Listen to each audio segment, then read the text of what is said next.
Sony, Microsoft, Nintendo, the big three. They come here for the knowledge.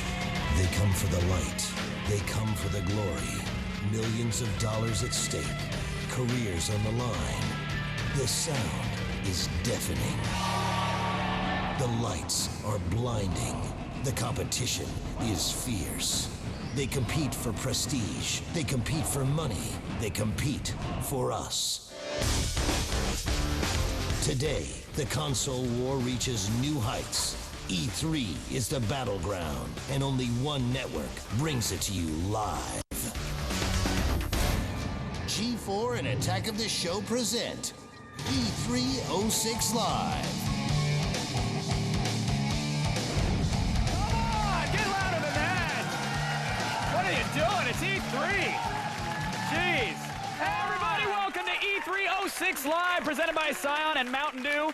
Don't worry, it's still me, Kevin Pereira. And I'm Olivia Munn. It is day 2 of the biggest gaming event of the year, and only G4 is bringing it to you live all week. The doors are open and the LA Convention Center is packed. Yep. That's right. It's not just press conferences today, baby. Oh, I love the conferences. But you want consoles? Don't worry, we've got them. They're all here and they're showing off their newest nuggets of next-gen goodness. I'm talking PlayStation 3, Nintendo Wii, and Xbox 360. Just be sure to chew 32 times preferably before you swallow.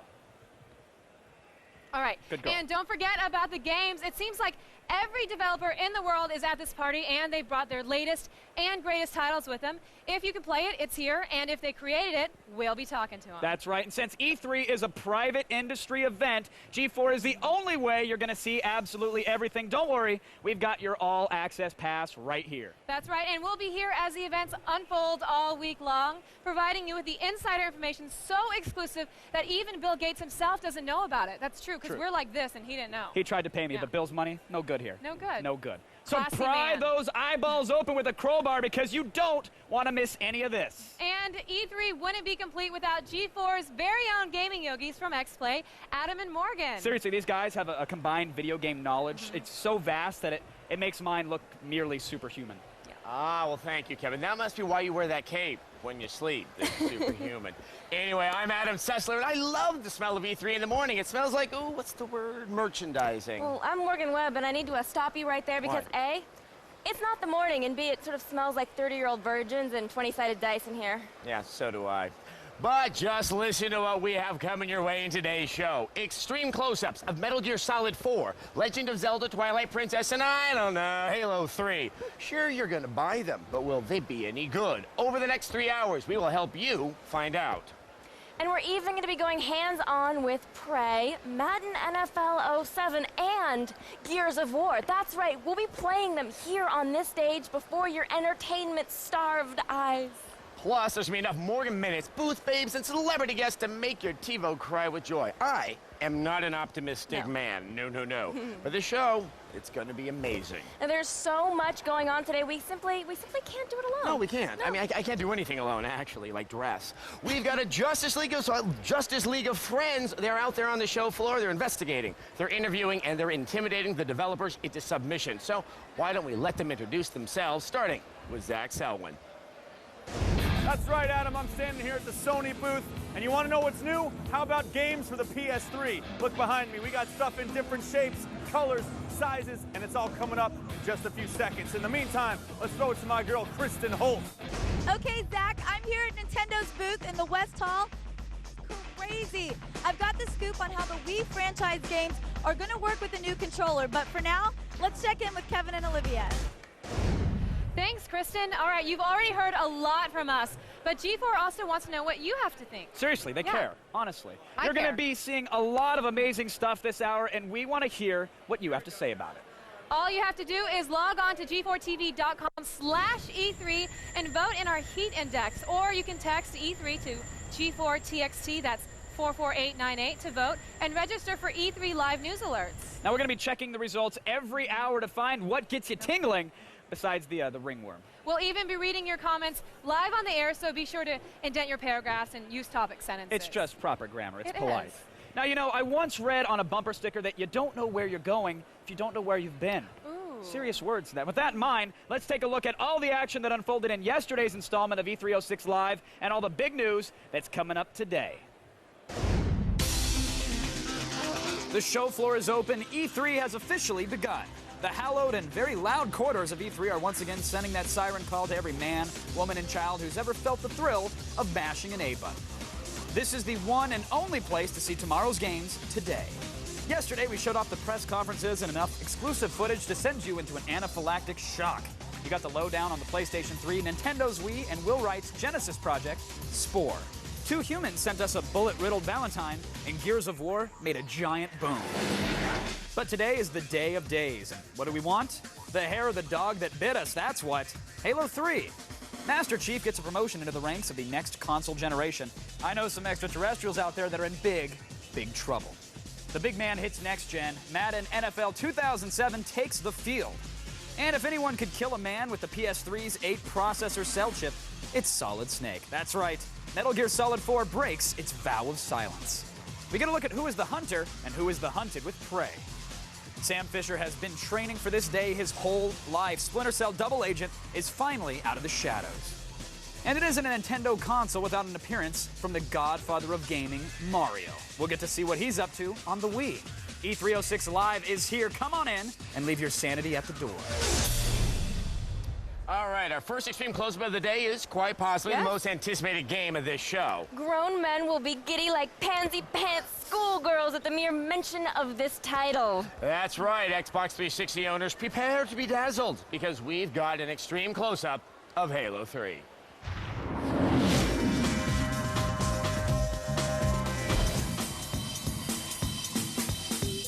Yes, Master Chief has returned, and he's looking sharper than ever in Halo 3 for the Xbox 360. The just-released trailer lays out your agenda. Finish the fight with the evil alien overlords who are hell-bent on wiping out humanity. If you haven't already finished Halo 2, and we don't know why you wouldn't have, it's only 5 hours long, you know that it ends with a huge cliffhanger. When we last saw Master Chief, he was stowing away on an alien vessel that's out to destroy Earth. And all indications are that the much-anticipated sequel picks up from there. I know you. Your past. Your future. Believe me, I already know my future. It involves me glued to my chair while I spend hours and hours playing Halo 3. The footage looked incredibly crisp. If this is what Master Chief is going to actually look like on the 360, sign us up for the Space Marines.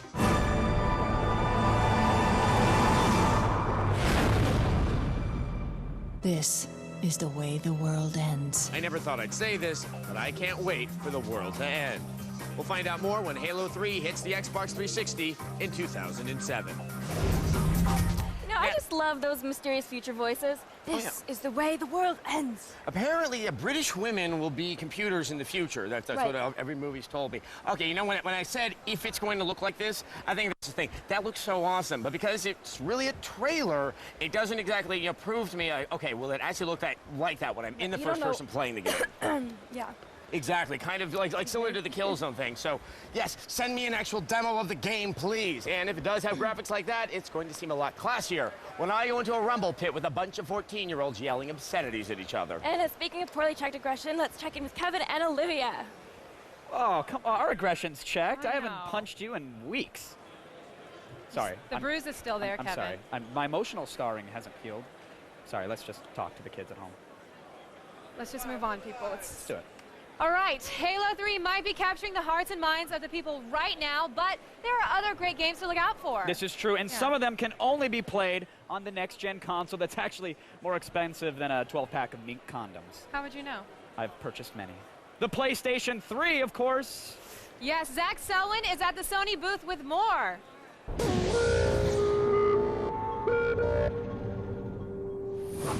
Hey, I'm here at the Sony booth. Is everyone around me excited right now?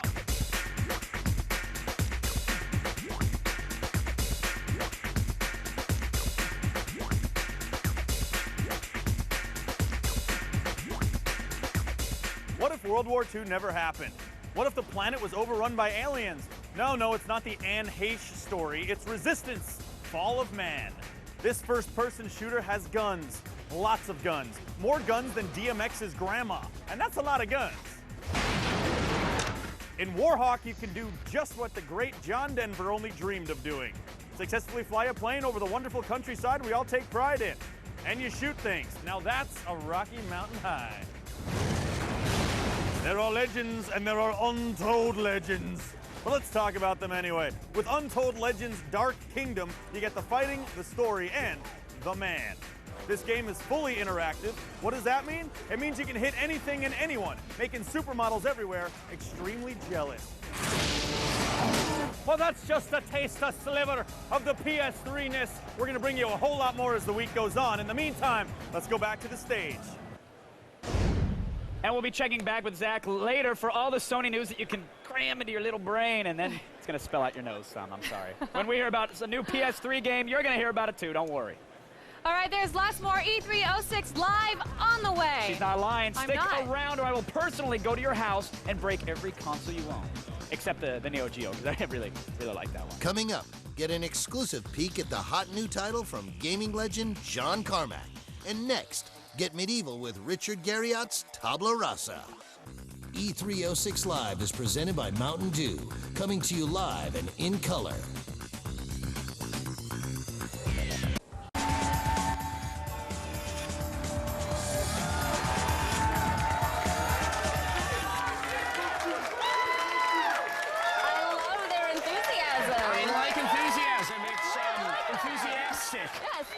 Welcome back to E306 Live, presented by Scion and Mountain Dew. Now, if this show were a video game, we'd barely have pressed start. Which is particularly impressive considering we already gazed upon the splendor that is Halo 3. Right? But hey, it's all in a day's work at G4, and that's why we're here to bring it to you first. Yes, now let's check in with the mighty EA Games, developers of nearly, every game you've ever heard of. But after a slightly disappointing performance last year, they really need to make some magic here at E3. Well, with titles like Spore, Crysis, and Madden NFL 07 on the roster, looks like they may have done just that. Let's go to Olivia with more.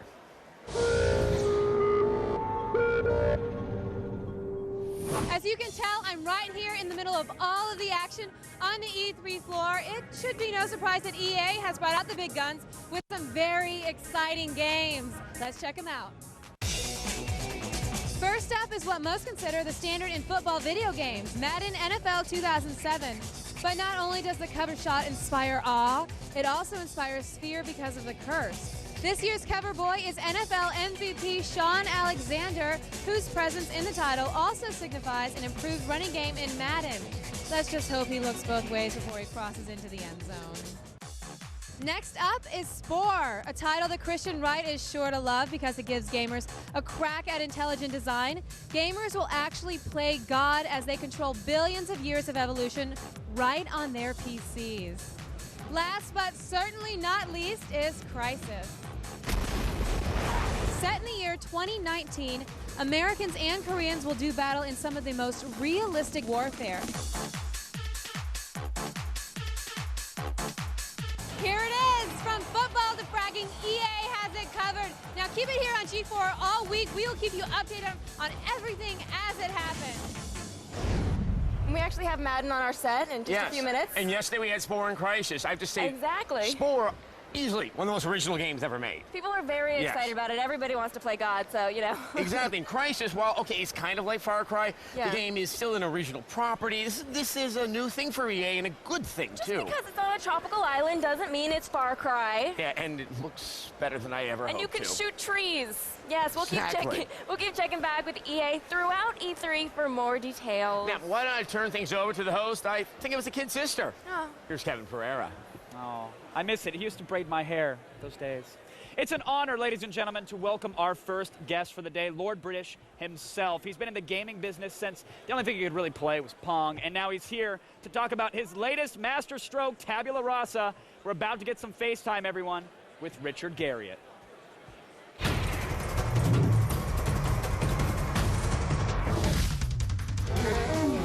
Known as Lord British, Richard Garriott has amazed the gaming world with his hit Ultima series, full of wizards, knights, castles, and monsters. Originally sold in Ziploc bags, the first Ultima game was created for the Apple II and inspired sequel after sequel. Not content with fantasy games, Garriott brought the medieval world to life when he built his own castle, Britannia Manor, in Texas. The keep includes hidden passages, trapdoors, and even treasured artifacts. Now at NCSoft, Garriott is continuing his adventures in the near-future sci-fi MMO, Tabula Rasa. Ladies and gentlemen, it's here. Richard Garriott. How you doing, Richard? Doing great. Thanks for coming on. So far, great. Early in the show, but having a great time. Of course, of course. It's first day here. Have you seen anything on the show floor that's stricken your fancy? Well, you know, to be quite honest, I've only been in our booth other than the short journey to come down here. Of course. But I hear about a few good things going on. We thank you for coming down from the Ivory Tower to meddle with us peasants. Oh, wait, does your castle have an Ivory Tower? Or well, it does have towers. I have observatories, actually, on top of my castles. You say that to anybody else, they might take that the wrong way. You're like, no, I've got towers, and I have a moat. And I do. What do you fill your moat with? Is there No, it's water. I have actually waterfalls and caves. You don't have fanboys patrolling it just for fun? No, I have had a few years ago an intruder I actually had to defend my house against, but it was only a one-time event. I love it. All right, let's get to the game. Of course, you're here to talk about Tabula Rasa, which the bun's been in the oven for quite a while, Richard. I think it's sure has. Is it a little overbaked at this point? Should I be worried? I've been wanting to play this game for like the last 23 years. No, well, it hasn't quite been that long, fortunately. But you know, as you know, MMOs take a long time compared to most games anyway. Plus, in the case of Tabula Rasa, we had a course correction about 2 years and was pretty substantial, and so that now added to the time. Did you see? Was there a fork in the road? And you decided to pick one, or did a deer run out? Like what happened? Well, no. In the case of Tabula Rasa, I mean, part of its name, Tabula Rasa, we tried to build a game that was not built on the foundation of any classical piece of fiction that most games are plagiarized from. Right. And so we want to do something very original. And of course, the more original you get, the more fraught with peril it is. And there were a few dead ends on that journey.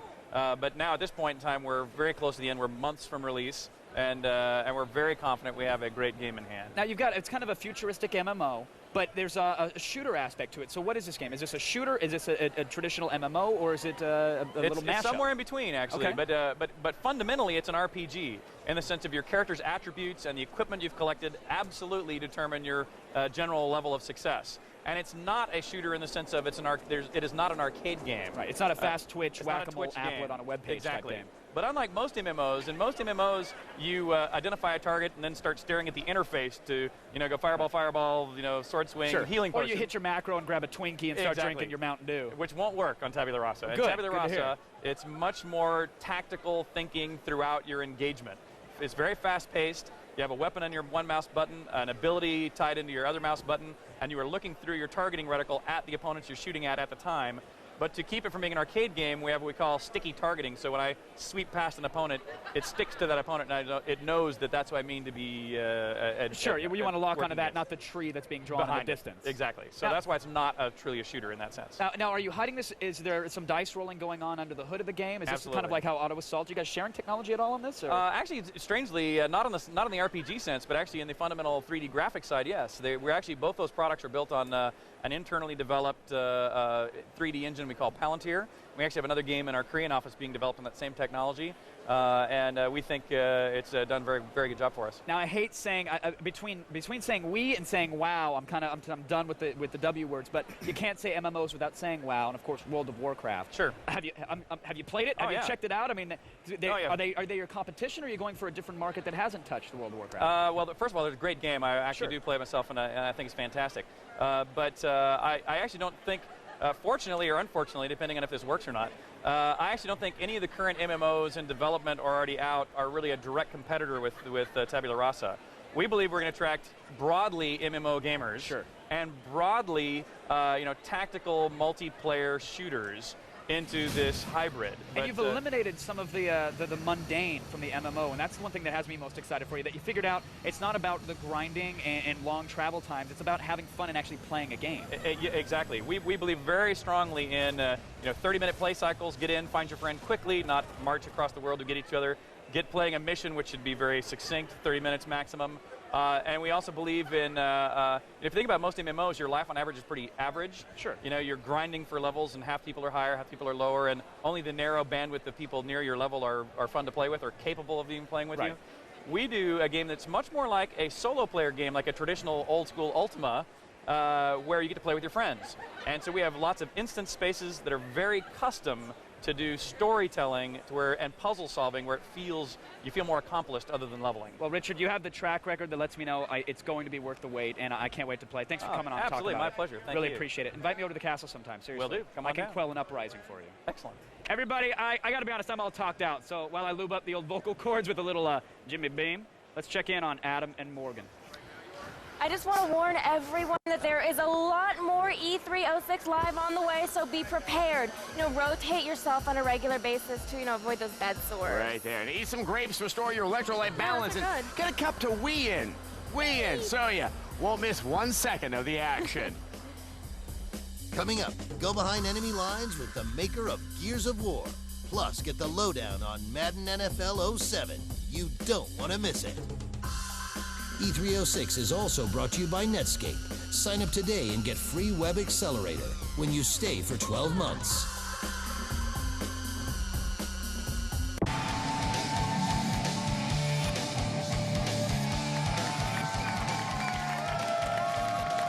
Welcome back to E306 Live, presented by Scion and Mountain Dew. All right, everyone, we've already given you so much exclusive access today that I'm expecting some thank you cards in the mail. Oh, remember, stamps cost 39 cents now.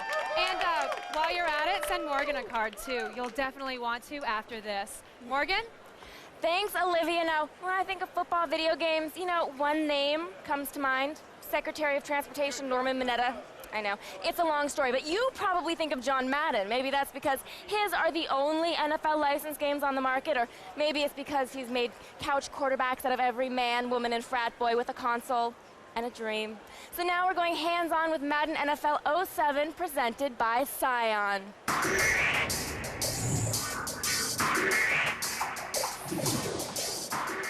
Dale Jackson, executive producer, is here to give us the demo, and lead producer David Ortiz is playing the game. Welcome, guys. Hi. Thank you so much for coming in. Now, there is a lot new in Madden for the 360, which is actually what we're playing now and people are seeing, so tell me a little bit about what's new. Well, this year we've put a big emphasis on the running game. Okay. We're working on, we've done everything from tuning the interior blocking to open up the running game to just changing the moves that everybody can do. But one of the biggest additions that we have this year is the lead blocking control. Okay. And what Dave's going to be demoing here is he's going to take control of a different player before the play, either a fullback or the tackle or a wide receiver, and he's going to run a block for the running back so that he can free the guy to run to daylight on the outside. Very nice. So is this going to be something... You can see Dave get a big cut block there that opened the guy up to make the big run on the outside. Because the computer sometimes wasn't the best blocker. The computer wasn't, in the past. And you want the user to be in control of as much as possible in the game, so they're not frustrated by, the computer didn't make that block for me. I followed my block, but it didn't do what I wanted. So now they're completely in control of that. Right, so this is what, the 17th version of Madden? Yep. Okay, so you got some other new features in this year? We have a lot of new features in this year, and we'll show you some of those, some other things about the running game and some of the key visuals that you're seeing there. We have new 3D grass in this year. The lighting's all been redone. We've redone the player models. The jerseys are more realistic than ever before with some of the shading we've done on them. But the running game, we've also gone and have 20 different running back animations so that we can exactly match some of the running back styles from around the NFL. So you'll see that's player specific, or does that have to do with their size? Or? It's player specific, and you'll see like Tiki Barber, who carries the ball high and tight against his chest. You'll see him running with the ball like that. You'll see Jamal Lewis, who has an upright running style. You'll see him running like that in the game. So you'll really see the differentiation in the backs. We also have added a lot of ratings to really differentiate those backs and pick what style they'll use. And when you use the highlight stick, which was the hit stick last year, you can get moves that are specific to all the different players throughout the game. So instead of getting a big hit, a smaller guy is not going to be able to just do as much of a hit as a bigger guy. Exactly. He would actually try to slip the tackle rather than doing a hit, because Warwick Dunn's never going to lower his shoulder and try to run over someone. He's going to try to slip the tackle and spin around and get out of there. So the grass wasn't 3D before? No, the grass was just a plane before. It looked really good, but now I think we've just taken it to an all-new level. It's just beautiful this year. Okay, well, let's talk about the training camp. Okay, well, we've added the mini camp back into the game this year. Okay. And one thing we've tried to do with Next Gen is take everything we do and do it in a new way. So it's not just getting features from the current gen versions. It's taking these features and integrating them throughout the game. So Dave's going to show a 40-yard dash and a bench press. Okay. And what these are used for is the users will use them to create their players in the game, and they'll use them to grow their players throughout the year. So as you're playing the games, you can choose to go do these drills to progress your players' speed and their stamina and their strength throughout the year to grow your players. And he's gaining stamina in his index fingers right now. Yes, absolutely. which is what gamers need the most. And just like in real life, Dave just ran a 4.6640. So. Now, I do need to ask, you know, a lot of people are asking why the next generation Maddens don't have as many features as the Maddens on the previous consoles. I think that might be a question from last year, but I don't think that's going to be a question this year once they hear all the stuff we have. So we're just releasing little bits at a time, but I think this year they're going to see this being one of the deepest Maddens ever. Right. So you can't just port it over? No, it doesn't work like that? Well, you can't just port it over. If we did, we'd be doing a disservice to the franchise. We have to beat ourselves every year, and we can't make the same game and beat ourselves. Game reviewers think it's all so easy. We're like, just port it. What, you can't just port it? No? That doesn't work?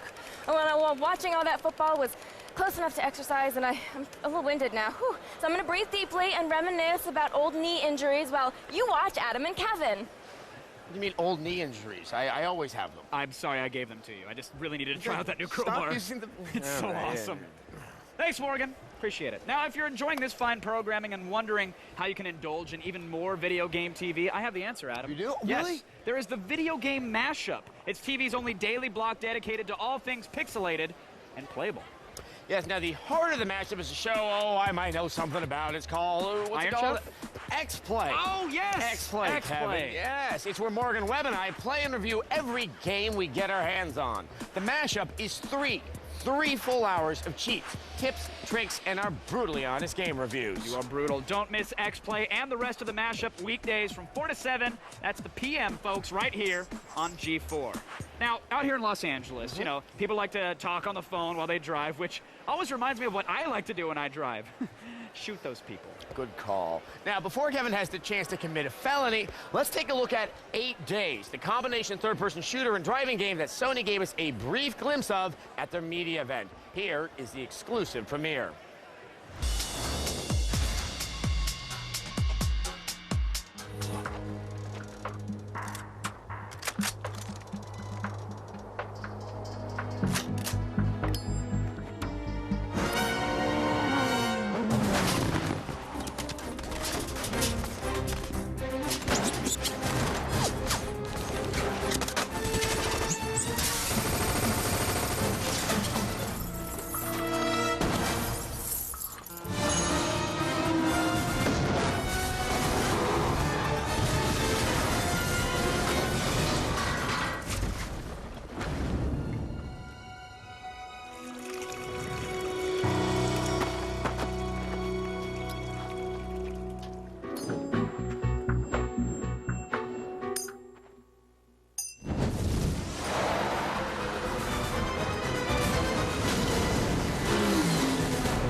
Now let's see some gameplay. Well, it's about time to watch some commercials, which is an excellent way to learn about things that are for sale. Yeah, but after that, there's lots more E306 Live, so there's really no use in pretending you've got something better to do. Seriously, we've read your blog. Yeah, and I can't read. Coming up, get the latest info on the 360 from Microsoft's Peter Moore and catch up on the newest installment of Splinter Cell. Stay tuned. E306 Live is presented by Scion. Cars ready for personalization. Scion, what moves you?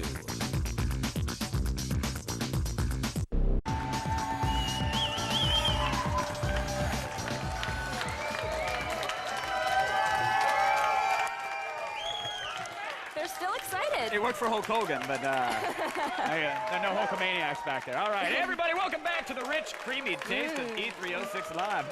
Presented by Scion and Mountain Dew. I'm Kevin Pereira. And I'm Morgan Webb. And you know, E3 is about a lot of things. It's about marketing, it's about promotion, it's about avoiding eye contact. But really, it's all about you. Yes, avoiding eye contact with you. Yes. No, I'm sorry. Actually, wait, isn't it all about video games, though? No. It's about you. That's why we at G4 want to know what's on your mind. Simply direct your local internet machine towards g4tv.com/E3 and vote in the Heat Index. Just tell us what you're most excited about at E3 this year, and we might even read your comments on the air, so make with the sassy. Yeah. Except that guy on the cell phone in the background waving. We don't care what he has to say. And if you enjoy typing on your cell phone, text E3 to G4TXT. That's 44898. to vote and register for E3 Live news alerts. Yes, so dislodge your jaws and prepare to swallow some more E3 info because it's time for the feed. Hello, Yanks. I'm Layla Cayley with all the news you need to know, or as we say in Old Blighty, it's time for the feed.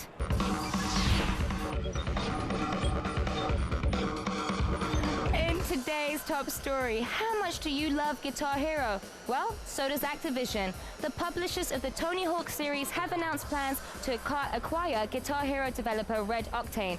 Activision's Ron Dornick says, quote, "The online capabilities of the next generation platforms offer new opportunities to create additional revenue from downloadable music."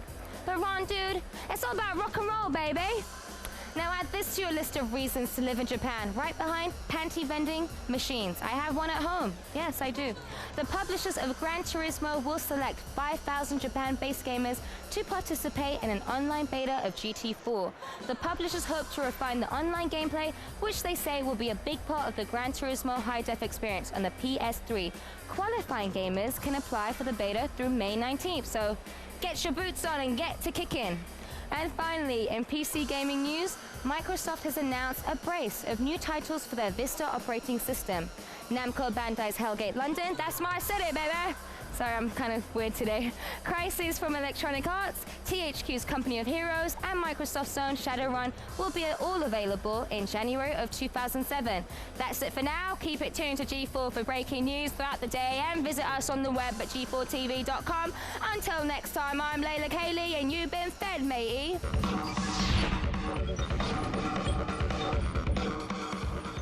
I love her so much. Now, if there was a law against releasing great games, Ubisoft would be fashioning a shiv out of a bedpost tomorrow. Now, they are pimping an impressive stable of fillies at this year's E3, and with titles like Assassin's Creed and Splinter Cell Double Agent, their pimp hand will be strong. That's why our own Adam Sessler decided to stretch his legs and visit the Ubisoft booth for himself. For more info, why don't we go to Adam?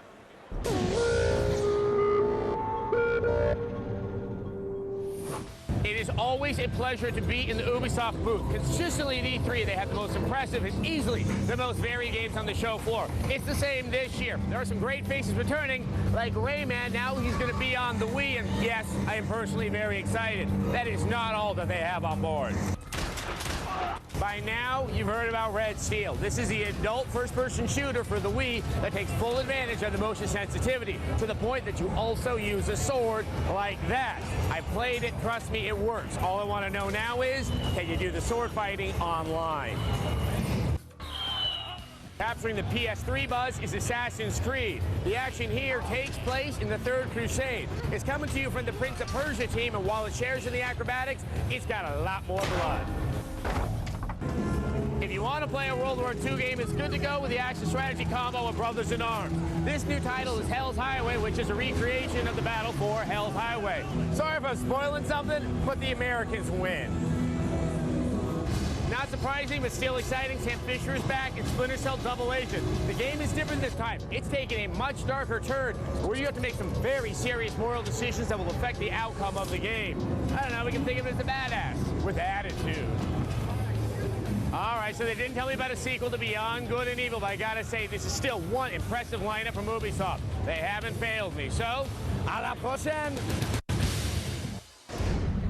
Ubisoft is very impressive. They have something for every console. They've got all their bases covered, but hello, online sword fighting? That's awesome. I'm down. Frat boys can finally sword fight in the virtual world. Right. Attention, Tom Clancy fans. If you want to know where Sam Fisher has been or what he's been up to lately, tomorrow we're going to go hands-on with Splinter Cell Double Agent. Now, this may come as a surprise to you, but E3 has actually been around for a really long time. And if you've been watching our ongoing PBS quality documentary series on the history of E3, you'd already know that. Hey, I'm your straight shooter, Kevin Pereira. And I'm your go-to guy, Adam Sessler. We're here at 1944's E3 convention, here in the clean, predominantly Caucasian city of Los Angeles. Yes, the air is clear, the trollers are running at full capacity, and all the latest entertainment technology is on display today. From shutting up your kids to shutting up your wife, there's something here for everyone. Let's go to our gal Friday Morgan Webb, who's on the floor right now. Thanks, Adam. There's a lot of new games here, utilizing the greatest wonders of American engineering and go-get-em know-how. Everyone's talking about Ration Manager 45, but the real innovation here is mobile gaming. Mobile? On the go? We're talking telephone-based entertainment. It works like this. You dial up the operator and you have yourself a joke. Operator, can you tell me how many miles it is to San Francisco? And you can play that game from any telephone, Adam. Sounds swell, Morgan. But what, in your opinion, is the best thing you've seen on the floor this year? Well, that's a cinch. It's the kraut-pounding space-age plastic fun of Hungry Hitler. Thanks, doll. Since she's whip-smart and sharp as a tag with a pair of gams to die for, we gave Morgan Webb another round on the show floor. She's back to tell us about the newest gaming tech. What's the talk of the town, Dame? People can't get enough of Rosie the Riveter, and now there's a take-home version. You can enjoy nailing metal into metal in the privacy of your own den.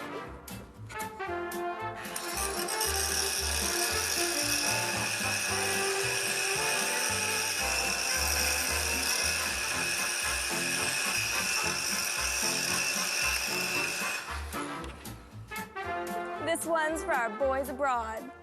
Thanks for that report, Morgan. This portion of E344 is brought to you by 22 Mule Team Borax. Nothing gets your toughest stains out like 22 Mule Team. The Borax with bite.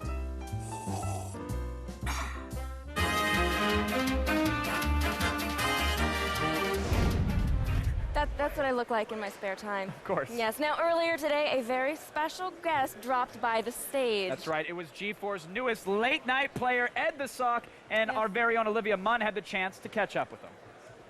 Thanks, guys. Weeknights at midnight just got a little darker with Midnight Spank, the new late-night block here on G4. One of the new shows premiering tonight is Ed the Sock's Night Party.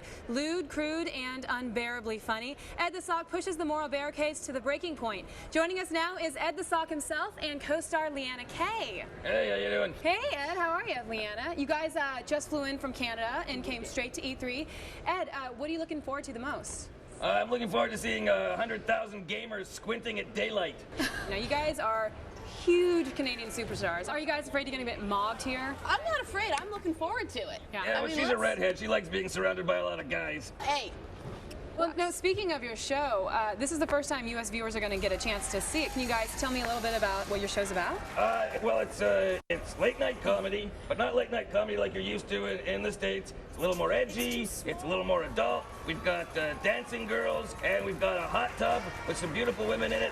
And, of course, we've got Leanna, the leading lady of late night, and so that's our program in a nutshell. Well, it sounds extremely interesting. Yeah, it sounds like you really believe that. Yeah. All right, well, I just wanted to welcome you guys to the G4 family. Oh, this is a family? Yes, this is a family, and I'm sure Ed will take no time in showing you. Does that mean you're like my sister? Because then the thoughts I've been having are like Luke and Leia in the original Star Wars. Something's just odd about it. All right, everyone, don't forget to watch Midnight Spank tonight. Starting at midnight, it's the premiere of the always classy Cheaters, followed by Ed the Sock's Night Party. That's Midnight Spank every weeknight at midnight, right here on G4. All right, thanks, Olivia, and of course, Ed the Sock. Gotta thank the Sock. Now, that was one witty piece of hosiery. Now, don't touch that dial because E306 Live will be back faster than Brett Ratner can ruin the X-Men movie franchise. Later on, learn about role-playing from the maker of Black and White. Then, keep up with the Wii on the Nintendo Floor Report as E306 Live continues.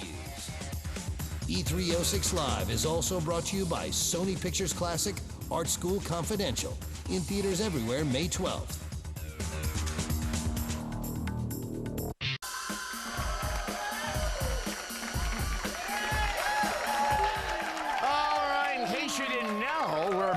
E306 Live, presented by Cyan and Mountain Dew, and I know, I'm Adam Sessler. You're Adam Sessler? Yeah, I know, Big I just fan. found out. Big fan. Cool. Great. And you're Olivia Munn. I am Olivia Munn.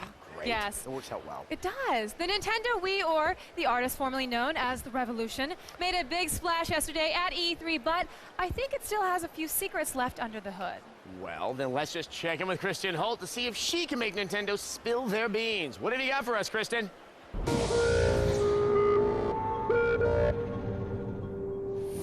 Hey, what's up? I'm here at the gigantic Nintendo booth. I'm going to check out this new Wii system. I'm one of the first people that gets to see this bad boy. I'm here to find out if playing really does equal believing. First up is Metroid Prime 3 Corruption. This game totally redefines how first-person shooters are played on consoles. You use the remote to direct the arm cannon at the baddie that you want to go bye-bye. The game also uses a nunchuck attachment to activate Samus's gear, like the Morph Ball and Grapple Beam. Next up is Mario in space! In Galaxy, you once again jump into the oversized overalls of Mario. Since he's in space, Mario can perform some of his biggest jumps ever. Look to be playing Super Mario Galaxy on your Wii system soon. Taking the slot of system seller is The Legend of Zelda Twilight Princess. The game has you leading the young farm boy Link through the vast lands of Hyrule. The Wii version of the game makes use of the remote to aim projectiles, perform special sword attacks, and even fish. Well, Nintendo has answered all of our prayers by showing their franchise players on the Wii. I have to say, they've definitely made a believer out of me. How about you guys? And since this is G4, you know we'll have more exclusive info on the Wii and all the brand new games for it later in the show. Hey, Kev, what's going on with you? I'm just standing across the stage. You know, in some countries, people are killed, actually killed, for expressing their beliefs or even for overfeathering their hair. But I am proud, very proud, to live in a land that gives respected TV co-hostesses an opportunity to voice their opinions. That's right, the females, too. Please enjoy another edition of the Morgan Minute. Why don't you start the clock? Is everybody here? NCSoft, Sega, the smaller third parties. I know there's like 100 of you guys. Now just fill in. I have a surprise for you. This is an intervention. You need to stop. Please stop. Stop making massively multiplayer games. I just don't think I can take it. After a full 40-hour-a-week job and maybe, 8 hours a day to sleep and practice my kickboxing, I've got, 20 hours a week? And there are a lot of MMOs. Lord of the Rings, Conan, Star Trek, Hello Kitty, Stargate. An MMO based on a 15-year-old movie about an alien trainee means something is very, very, very wrong. And one person can only take on, 1 or 2 MMOs at once before completely losing touch with reality? It's a scientific fact. They tested it on mice. God, I miss that mouse skills. In conclusion, MMOs are fun, but this is overkill. You need to stop following trends and start making some. Yeah, gotta listen to me about that. It's been a minute, and I've been Morgan. All right, thanks, Morgan. Everybody, don't go anywhere, because there's lots more E306 Live coming up next, now with 50% more live. Find out what the creator of Doom has in store. Then see what your fellow gamers have to say in the latest Heat Index. Don't go away. E306 Live is presented by Scion. Cars ready for personalization. Scion, what moves you?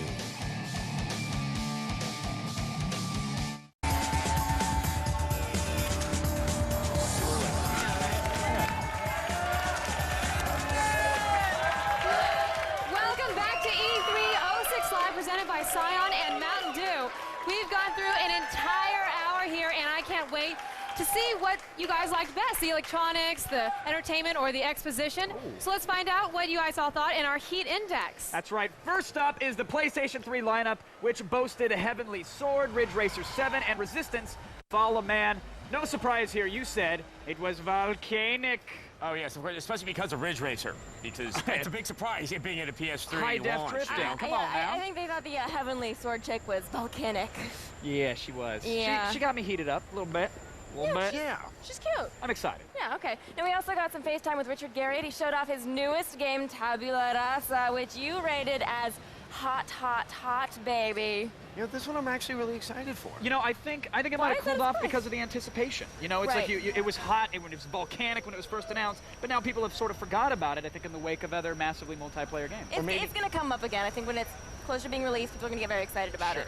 We also may be suffering some fatigue for the MMOs out there, as Morgan so kindly put it. That's true. All right, we also went hands-on with the mighty Madden NFL 07, which scored a touchdown with your rating of volcanic. Wow. Look at that. I was out there doing the EA thing earlier.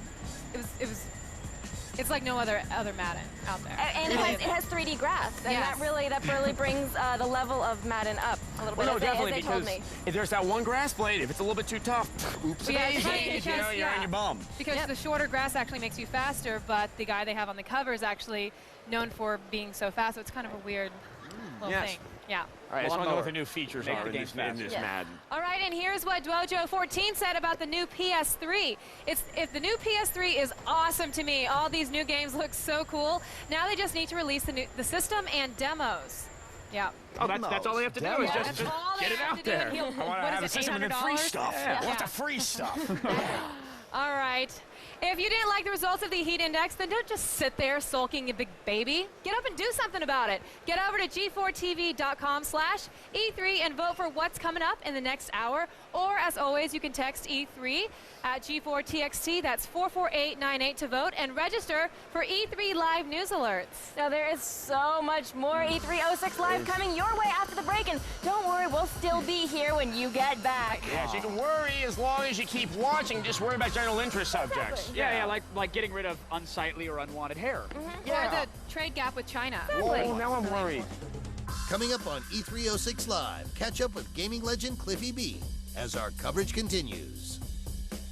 E306 Live is presented by Cyan and Mountain Dew and also brought to you by Netscape, Art School Confidential, and ITT Technical Institute.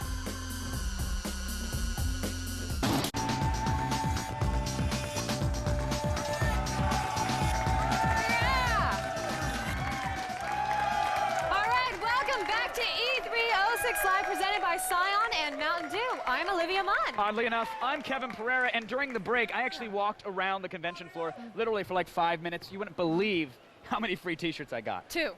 No, not even close. 7. No, I got like 24 shirts. Oh, yeah, seriously, and they're all like double XL, so I can use them as bed sheets tonight. I'm in luck. No rubber.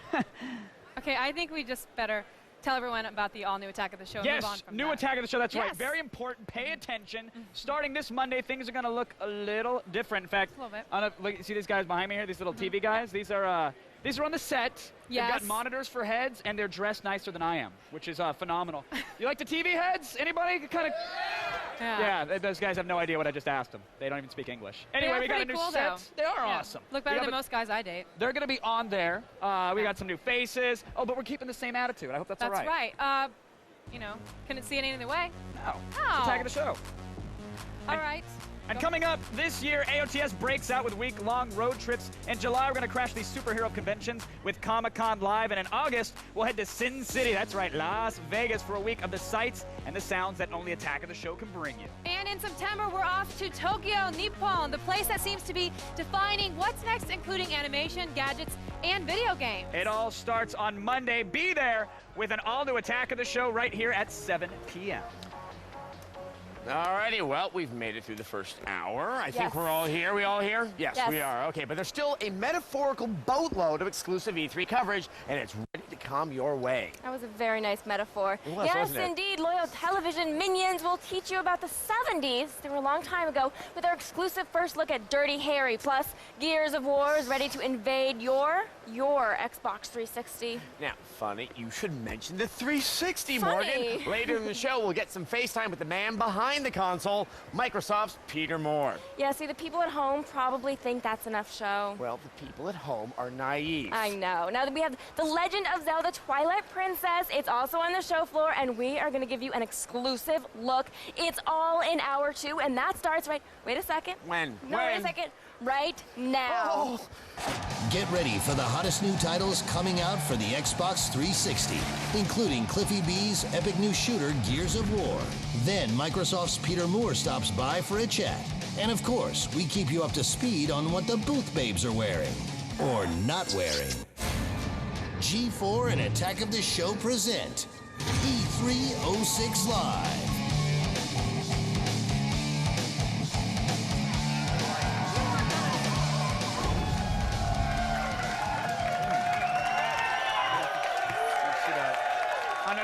It's 1 hour. It's a big deal. Yeah, one down. We are back, and it's hour 2 of day 2 of E306 Live, presented by Scion and Mountain Dew.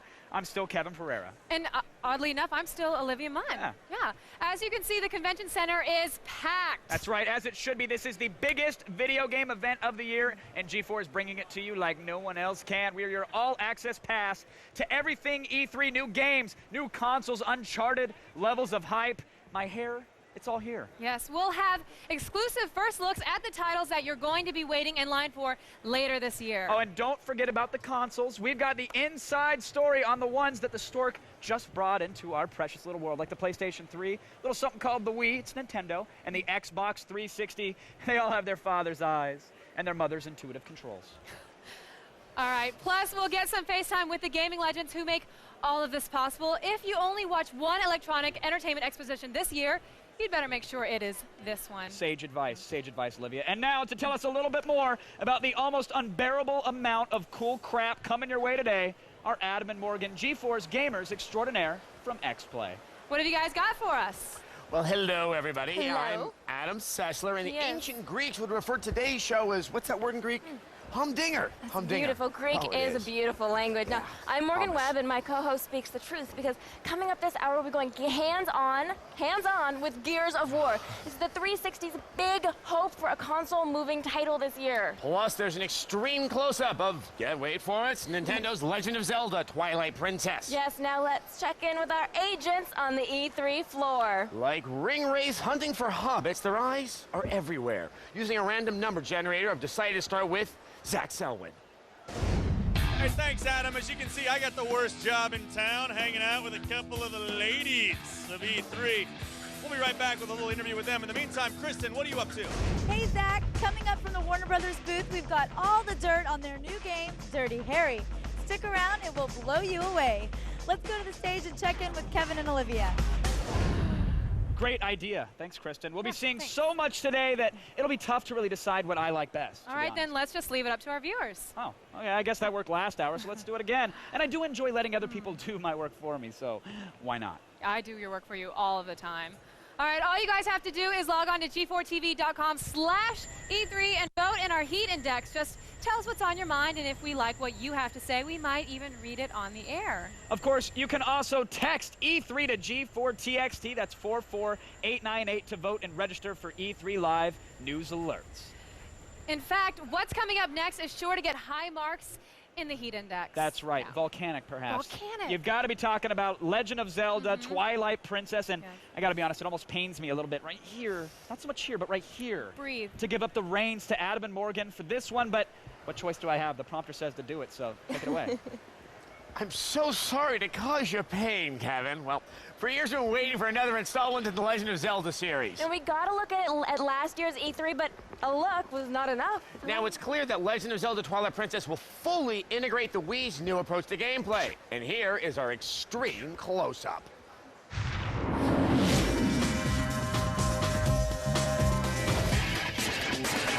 If you haven't already heard the news, Nintendo is releasing 2 different versions of The Legend of Zelda Twilight Princess. One that plays on your boring old GameCube and one that runs on your brand spanking new Wii. So, how do you show off your Wii-specific features? Well, if you're Nintendo, you demonstrate the game live at your press conference. A quick jab with the Wii remote, and Link does a shield shove, knocking your enemy silly. And there are a ton of gameplay elements you can experience with their slick gyroscopic controller. From hauling tail with your grappling hook, to lining up your boomerang targets, or yes, even catching some fish. Just please don't make us play like this, Nintendo. What the hell is he doing? You can also use the remote-like controller to access your weapons and items at any time.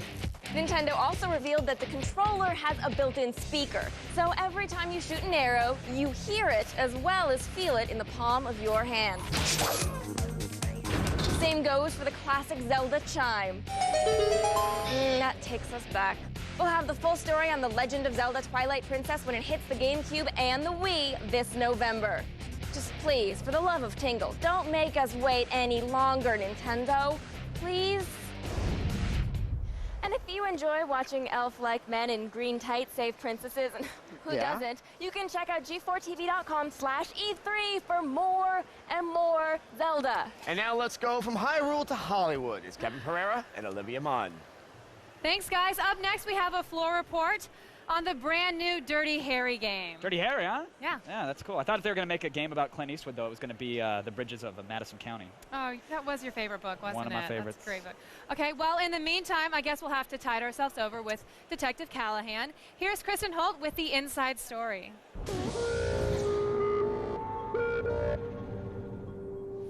The time has come to get the answer to that age-old question. Do you feel lucky? Well, do you, punk? Okay, that was a horrible impersonation, but we're coming to you from the Warner Brothers booth where they're about to break the news about their hot new game, Dirty Harry. Let's check it out. Harry Callahan and the Dirty Harry franchise are as popular and as vital today as ever, which makes them the perfect properties, in our view, for the next generation video game. Clint is back in the role he made famous as the Maverick Renegade Cop, Detective Harry Callahan. Turn around, damn it! Ah! Players will have to get results just like he did, breaking all the rules and serving up justice Dirty Harry style, complete with the most powerful handgun in the world, the .44 Magnum. This is a story I would have done if I was 40 years old and doing Dirty Harry's. I'm very, very enthusiastic about this game, and the way they've gone after it and the approach they've had is very exciting. Somebody call the police. And the police. So there you have it, Clint Eastwood, bad guys and guns. I ask you, what could be more fun than keeping the streets clean by being a little dirty? They also announced that Gene Hackman and Lawrence Fishburne are also on board to participate in the game as well. So keep watching, because as we know more, you know more. Back to you guys. You know, Kev, yeah, they make a lot of video games into movies and movies into video games. Sure. Do you think they're ever as good as the original? You know, it's hard to say, and half the time, no, they're not, unfortunately. And people were really excited for, like, the Godfather game that just came out recently. Didn't do as well as expected. No. Scarface, the early buzz on the floor, the verdict still is out on this one. And I don't know that Dirty Harry really resonates, I think, with the gaming audience anymore. So it'll be very interesting. But my take on it is, between the Warriors and this, I'm really sorry that I missed out on the 70s, because apparently you could get away with anything. Yeah, that Ford administration must have been pretty awesome. Bet they were. Yeah. Hey, do you want to see my Dirty Harry impression? Because no, I'd actually rather hear about the Daily Nut. Okay, but you know, you're missing out. I bet. Just so you know. All right, if you want to make your day with the best of the internet, it can be found online each and every day with G4's Daily Nut. We pore over the web to find all the best stuff, then we serve it straight up to you. Weird websites, fun new viral videos. The best, the Daily Nut, is out there to find out everything that's happening on the net. Yeah, and you can only get it online, so just log on to G4TV.com, or on iTunes you can find it and download G4's Daily Nut. Now, as my good friend Tony Danza once said, who's the boss will be back in a moment. Stick around. Don't you mean E306 Live will be back? Get a hands-on demo of the exciting new shooter, Prey. Then get an eyeful of the lovely booth babes as E306 Live continues. E306 Live is presented by Scion. Cars ready for personalization. Scion, what moves you?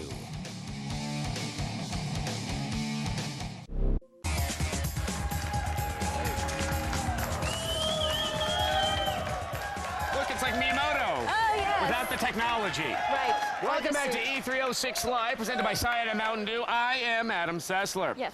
Now, the 360 launched in October of last year, giving it a head start on the rest of the next-gen consoles. Except that only very few of the games released for the 360 took real advantage of the hardware. Well, and I don't think any of us were planning to spend $400 on a console to just play Call of Duty 2 and Geometry Wars. Well, Microsoft is definitely trying to change that, and for more on this, tireless journalist Kevin Pereira, actually it's Jeff Keighley. It is Jeff Keighley, yes. Is going to talk to Peter Moore himself.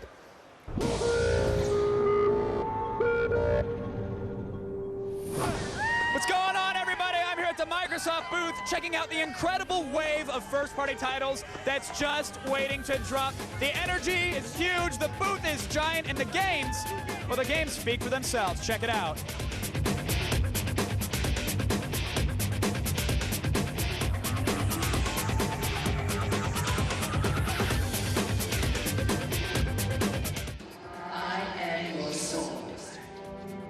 Master Chief is back, and as great as the real-time trailer looked, you'll have to keep holding your breath because he's not coming this year. But hopefully this eye candy is enough to keep the fanboys at bay. Looks like you'll have to keep plugging away at Halo 2 on the 360 to get your Halo fix.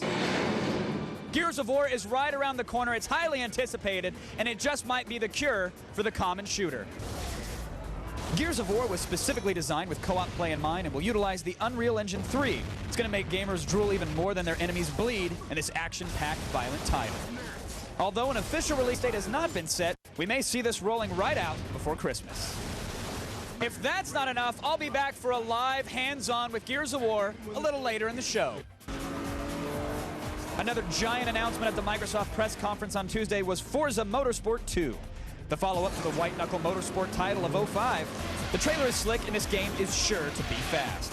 Forza Motorsport 2 is likely to push the 360 to its limits.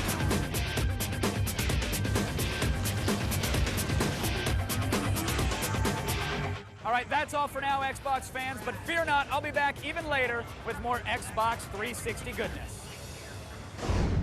Now, one of the biggest newsmakers of this year's E3 is the Xbox 360, and with the Microsoft man whose tattoos say it all is our own Jeff Keighley.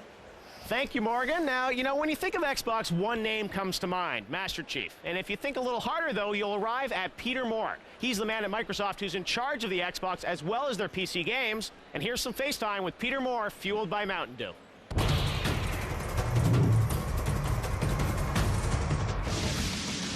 One of the key strategic minds behind the launch of the Xbox 360, Peter Moore has played a huge part in shaping video game history. Moore came to Microsoft from Sega, where he launched the legendary Dreamcast system and later served as president and chief operating officer of Sega of America. In this executive role, Moore led Sega's transition from a hardware manufacturer to a successful software publisher with such titles as Virtua Fighter, the Light Gun series House of the Dead, and the addictive Super Monkey Ball games. When Moore signed on with Microsoft, the company's next-gen console was still known by the codename Xenon. 3 years later, Xbox 360 is a household name all over the gaming world.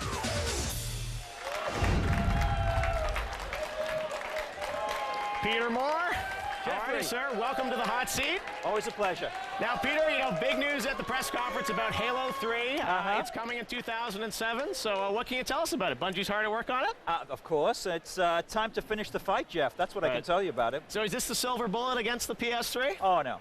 No? No. I mean, if we were reliant upon us, as important as Halo is, obviously, but I don't think, I like to think that the platform is bigger than that. I think it's a combination, obviously. We talked a lot yesterday about Xbox Live, and I don't want to dismiss the importance of Gears of War. I think we focus on this year, and I think you've shown on the show today what the power of Gears of War and the personality of Cliffy B. No, I think it's just one of a number of things. All right, so you're going to launch Gears right up against the PS3 November 17th? Emergence Day will be revealed soon. I guess, well, right? Yeah, when Cliffy's in charge, he'll determine Emergence Day. Well, let's talk about the emergence of the PS3 here. You know, you've been skeptical in the past of PS3, saying, you know, they're just showing videos. They showed up here with real gameplay. But, you know, last year I know the Killzone video they showed. And someone told me you have that on your desktop, right, at Microsoft. Why do you keep it there? Well, I think that you look at things, and certainly when I emerged out of E3 last year, there was a lot of criticism that Killzone looked better than anything we had to say. Right. Clearly, we were in a position last year where I felt you needed to show real games. We were running on alpha kits, and I just can't wait to see the game and see what it comes out. And it's just a little thing that I have on my desktop, yes. Do you think they're matching the videos, what you've seen so far of the games? My invite to the Sony booth hasn't arrived yet, so I'm waiting for that. It's a free open booth? Oh, it is? Okay, yeah. Well, we'll see how free it is when I walk in there. But, I'll walk you over. That'll be great. No, from what I saw in the video last night of the press conference, I did see some stuff, and the stuff is looking okay. Yeah. The question I think gamers have to answer, is it looking demonstrably better than you can get on an Xbox 360 now? The one thing they do have in the PS3 is this Blu-ray drive that they're really betting on with high-definition movie playback. Now, you have the HD DVD add-on that you're putting on for the 360. When I was talking to Sony, I mean, they're saying that, you know, this is a clear sign that the Xbox 360 wasn't future-proofed, that, you know, these guys cut corners to get ready for launch, and now they have to have an add-on drive, you know, a year after it first came out. What's your response? It's a games machine. Right. It's built to play high-definition games. If the gamer then chooses to be able to want to play high-definition movies, we provide that gamer with the choice of the HD DVD external drive.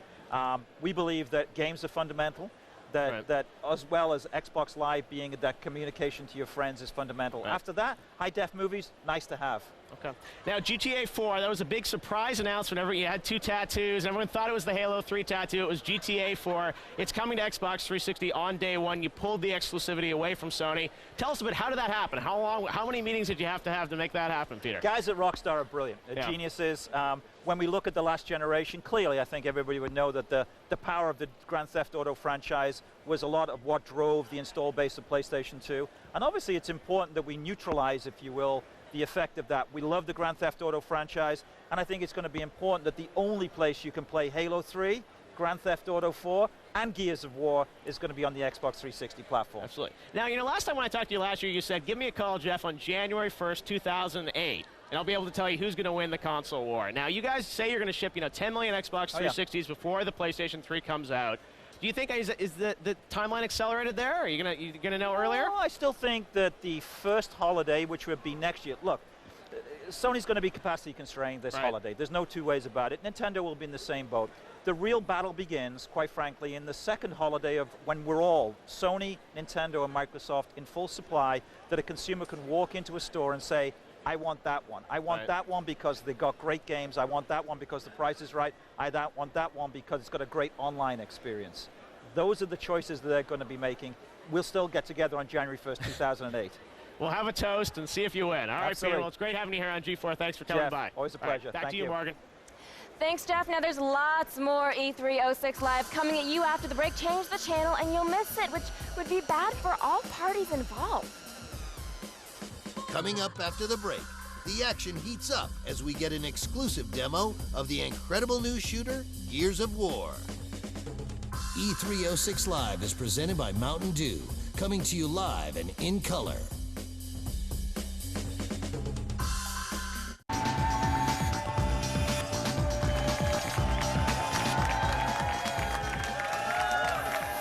And we're back at E306 Live, presented by Sun and Mountain Dew.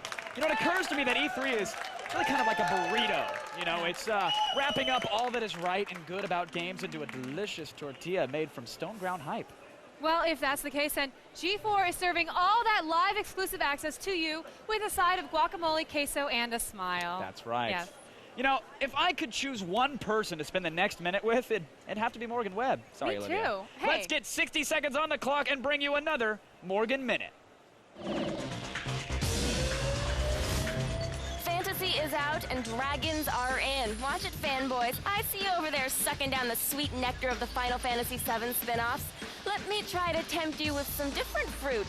Dragon Quest. A pair of games are just starting to ripen on the branch, and one of them is worth plucking, because it's plucking great. Dragon Quest Heroes Rocket Slime for the DS focuses on one of the great icons of the series, the blue slime. Not since the Rosencrantz and Guildenstern first-person angst has a spin-off or supporting character been this good. As a little slime hero of your little and slightly demolished slime village, it's up to you to repair the slime shacks while raging war in your slime tank. The slime flies in real time in this little adventure. While it may lack all the big swords and emo boys of those other Final Fantasy games, this little ball of goo has some promise and a mucus trail. It's been a minute, and I've been Morgan. Thanks, Morgan. Now, booth babes are those wonderful persons willing to share their breasts with the entire expo-going world. Oh, God bless them. Many criticize them and say that they distract from the purpose of the event, but I mostly just try to get a clear mental picture of them so I can remember what they look like later and what they smell like. That's kind of creepy, Kevin. Chamomile. Okay. Unfortunately, Zach Selwyn drew the short straw this year, and he got sent on a quest to find the hottest booth babe at E3.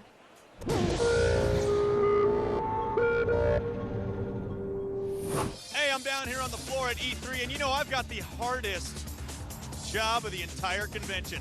I'm looking for the top 10 hottest booth babes, the top 5 who have revved my engines thus far. Will be posted online right now. Go to g4tv.com/E3 and vote for who you think is the hottest booth babe of the day. Tomorrow we got 5 more, but here are the first day nominees. Check them out.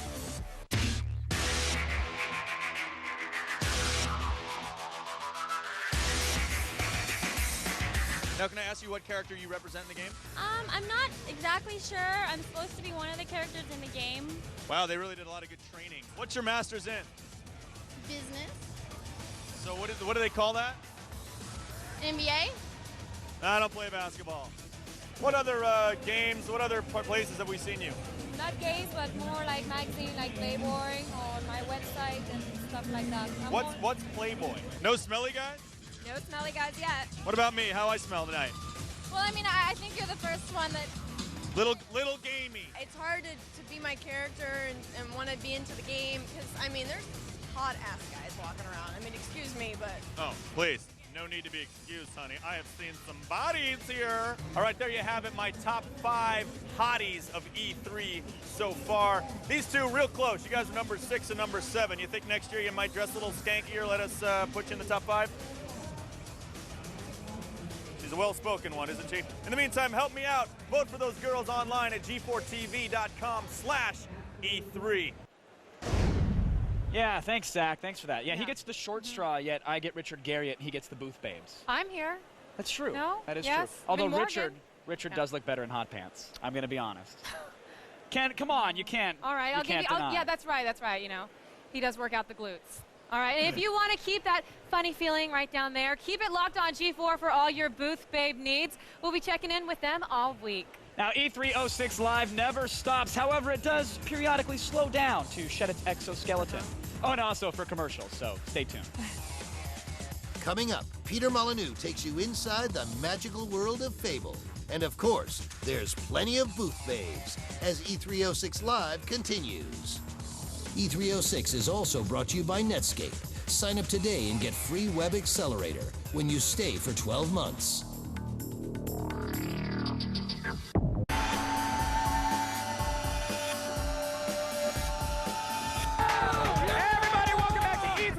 Live, presented by Scion and Mountain Dew. Is that it? Come on, it's E3. Yeah. Let's hear it.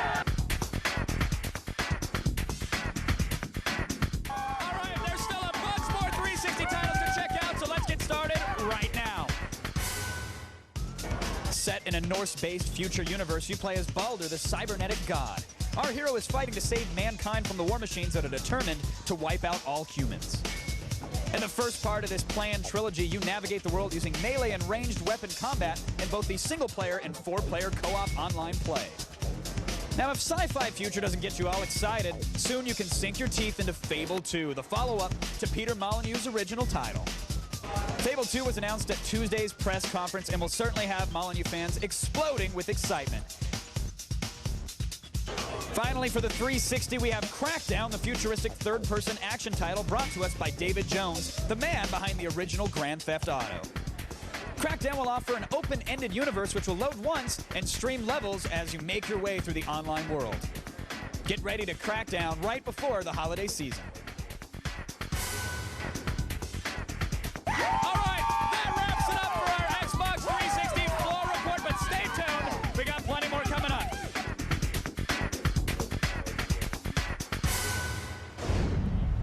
Thanks, Kevin. I love futuristic action shooters. Now remember, you all have a part to play too. Just log on to g4tv.com/E3 and tell us what you think is the most buzzworthy item from today's electronic dog and pony show. You can even text E3 to G4TXT. That's 44898 to vote and register for E3 Live News alerts. So basically, it's in your hands, guys, so choose wisely. Yes. Now, there's so much going on at E3 this year. Some stories are bound to, slip through the cracks. That sounds familiar. And we are ever vigilant to prevent that from happening. That's what the feed is for. Get ready for all the E3 news you can handle.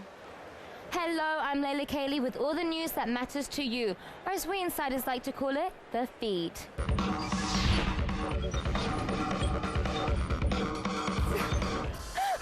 We're going back to the future in our top story as Sega announces the release of Sonic Wildfire for the Nintendo Wii.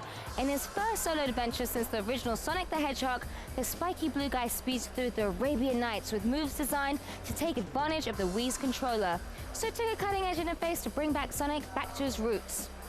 Sega also showed a trailer here at E3 for the Virtua Fighter 5. 2 new combatants, a Mexican luchador and a female monkey kung fu expert join the original cast of Playboy characters. Sounds like my kind of party. The PS3 game will let players compete for prizes and money, which they can now spend in the game's online shop. Watch for Virtua Fighter 5 next spring. And finally, Square Enix has announced Dragon Quest Swords the Masked Queen for the Nintendo Wii. It's not quite a household name here, but Dragon Quest is the kind of game people skip work to play in Japan, and hopefully in America. The new fantasy adventure title could be the key in getting Nintendo's Wii into Japanese households. And that's it for now. I was a little bit delirious. Oh, keep it tuned for G4 throughout the day for breaking news, and visit us on the web at g4tv.com. Until next time, when I have some therapy, I'm Layla Kaylee, and you've been fed.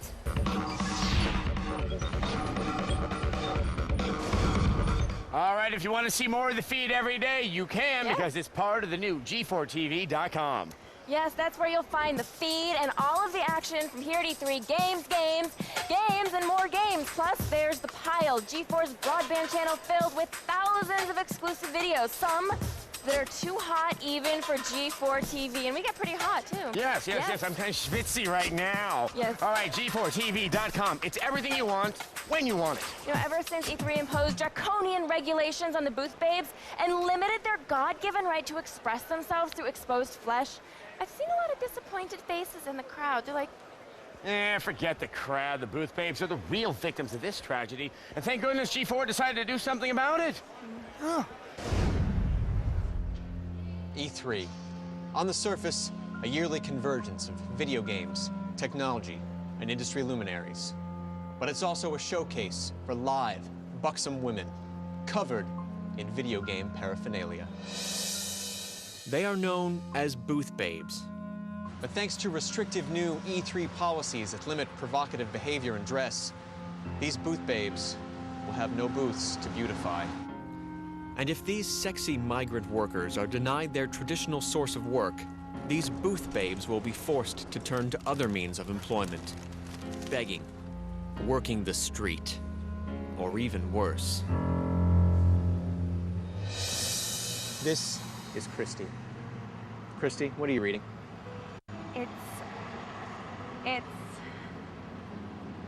It's about the PS4. It's okay, Christy. You can tell us. It's a law book. I'm researching a case I lost. So tell us, Mr. Dellinger, what did it feel like to kill a man? Objection, Your Honor!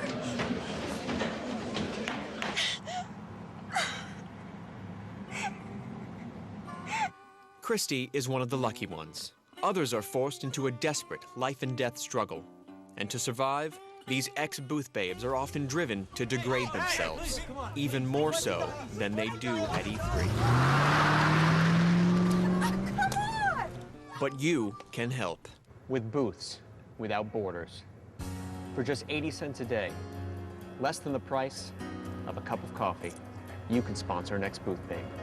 Your money will help provide convention center quality food, new books and education, and the regular medical checkups to make sure the babes stay as sexy as possible. You'll also receive regular updates about your booth babe and handwritten letters. In time, we'll help your babe find work she's suited for. Get a job! Get a job! So help us, won't you? Booths Without Borders. Send cash, form-fitting latex, or short-term corporate sponsorship deals. I feel bad now. Maybe we should organize a celebrity benefit variety show. I can play the auto harp. That's sweet, Morgan. Of course, this wasn't the last bit of booth babing artistry you'll see in our E3 coverage. We'll actually be checking in on them all week, and you can even see more privately at g4tv.com/E3. Just click on the photo gallery, start voting. All right, there is so much more E306 live on the way. You change that channel, I'm going to come over to your house and make you drink Zima. Drink it until you throw up, which is like one. Gaming legend John Carmack gives us an inside look at his latest title. And we get up close and personal with our favorite booth babes. E306 Live is presented by Mountain Dew, coming to you live and in color.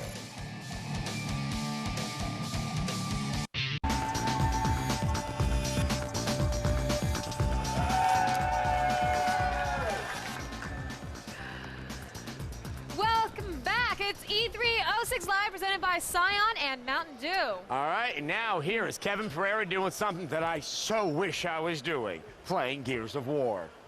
Well, you get to do what I get to do, and that's watch it. But Gears of War has been called Microsoft's secret weapon in the race for console supremacy, and here to help me get locked and hopefully even loaded is the man who designed the game, Cliff Bleszinski. Let's get our hands on Gears of War, brought to you by Netscape.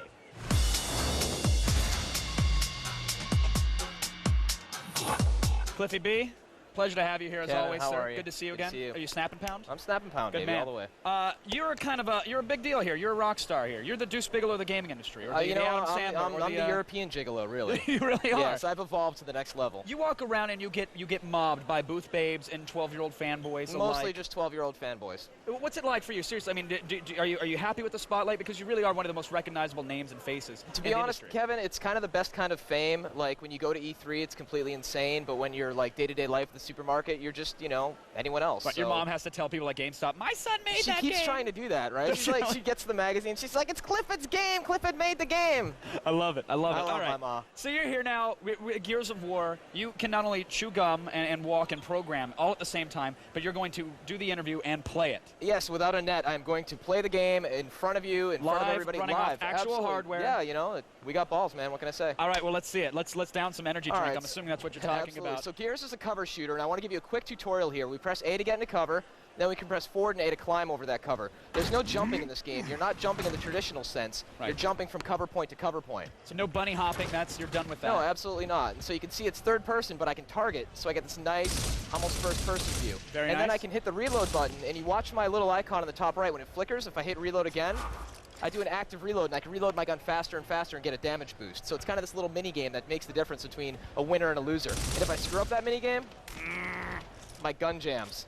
Oh, nice. So there's an incentive, but it's not just go for it. You don't and have to hope you do it, get and if you screw up, you blame yourself. You don't blame us, hopefully at least. What is you call this game Stop and Pop, which Yeah. is the way I describe my tour to like UCLA sorority houses. Oh, there you go. What does that mean to the gamer? Because we're seeing a shooter. Aren't we just running around blowing everything up? Well, the classic shooter paradigm of that whole like kind of water gun fight where people are circle strafing each other is not the case with Gears. You see an enemy, you get down, you get your head down, you get into cover, and then you start taking them out. You go for it, you use the chainsaw, you do all the cool bits, and then it's really not your traditional shooter. You're leaping from cover point to cover point instead of free moving throughout the environment. So you're designing these levels with that in mind. Give them plenty of cover. Give them some place Absolutely. to shoot. It's almost like you're the frog in Frogger, and you're going from log to log, whereas the log is the cover, Well, right? don't stop hopping. We want to see it. Yeah, We wanna let's see what's roll, going on man. here. Let's check this out. Emergence Day. What is emerging and when? The Locusts are emerging sometime in 2006. You know, I really can't confirm or deny what that date is. They're a All right. mysterious enemy, and they're tough, man. You know, you never know when they're going to Well, come you know, out. Peter was just on stage, and you got a lot of weight on your shoulder because he was saying, but don't let me stop you demoing by Yeah, chance. we got some...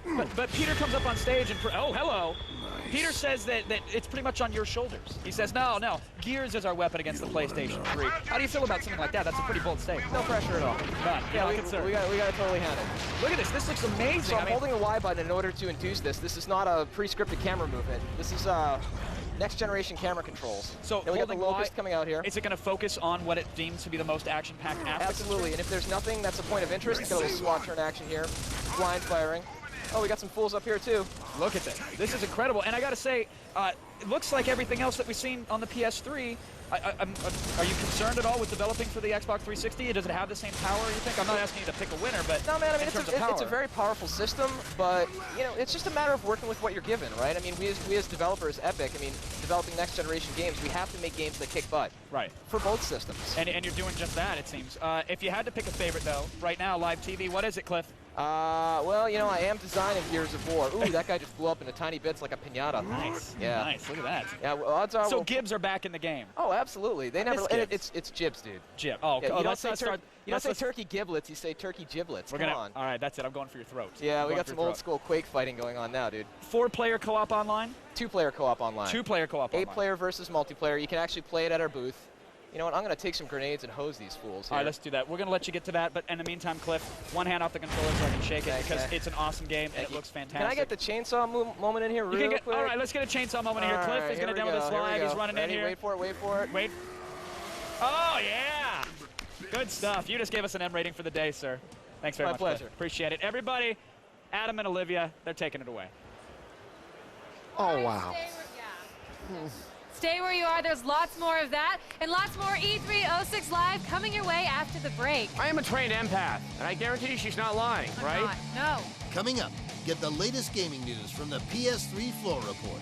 And next, find out how your opinion measures up with the latest heat index. Stay tuned. E306 is also brought to you by Netscape. Sign up today and get free Web Accelerator when you stay for 12 months.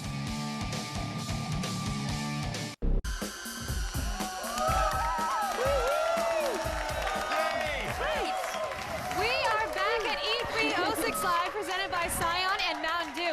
We've already seen some pretty mind-blowing stuff, but now it's time to find out what you thought. The heat index, if you please.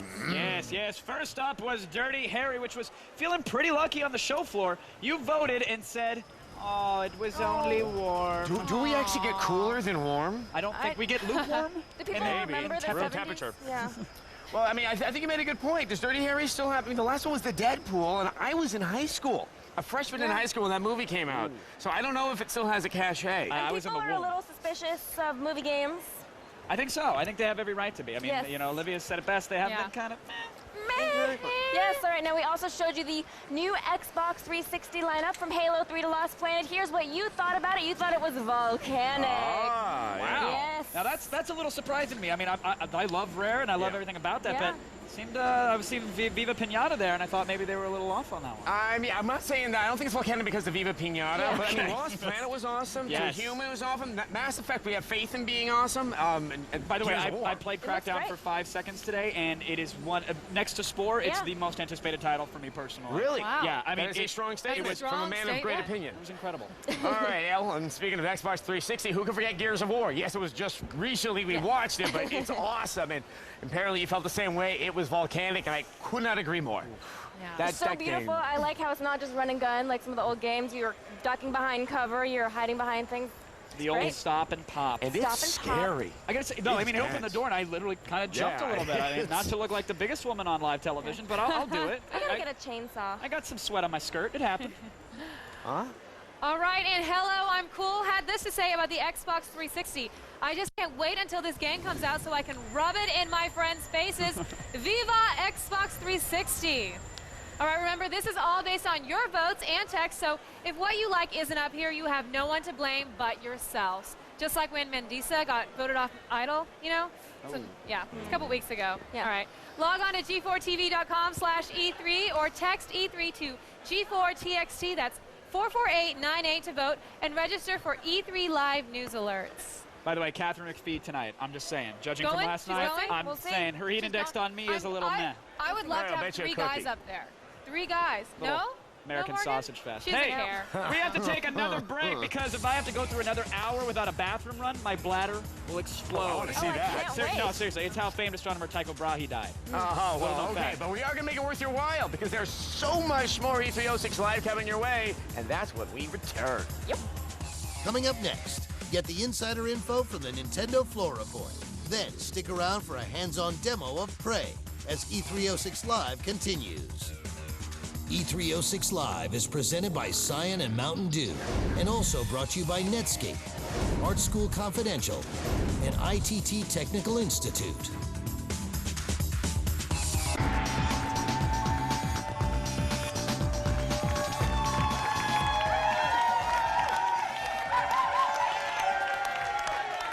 Oh, yes, makes it all worthwhile. Yes. Welcome back to G4's exclusive insider coverage of E306 Live, presented by Scion and Mountain Dew. And Mountain Dew. E3 isn't the only thing going on at G4. We're also excited about the June premiere of Filter.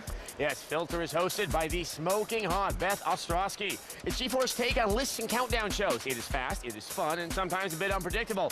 Just a little bit off-center as well. Yes, that's how we like it. Filter kicks off with a countdown of the 21 most legendary parties. June 3rd at 7 p.m. right here on G4. Now, we've already hand-delivered some of the biggest things that E3 has to offer, but the best is yet to come. I personally guarantee it. Kevin's right. Just listen to everything that's coming your way in the next hour, like an extreme close-up of Metal Gear Solid 4. You can't see that anywhere else. No, or how about all the latest games info for the Nintendo Wii? Not to mention all the game premieres and interviews that we can fit into your TV set. Yeah, it's all happening right here at E306 Live. right now. Meet the master behind Doom and Quake, the legendary John Carmack. Have a sit-down with the godfather of God games, Peter Molyneux, and get an in-depth look at some of the exciting games coming along for the spanking new Nintendo Wii. G4 and Attack of the Show present E306 Live.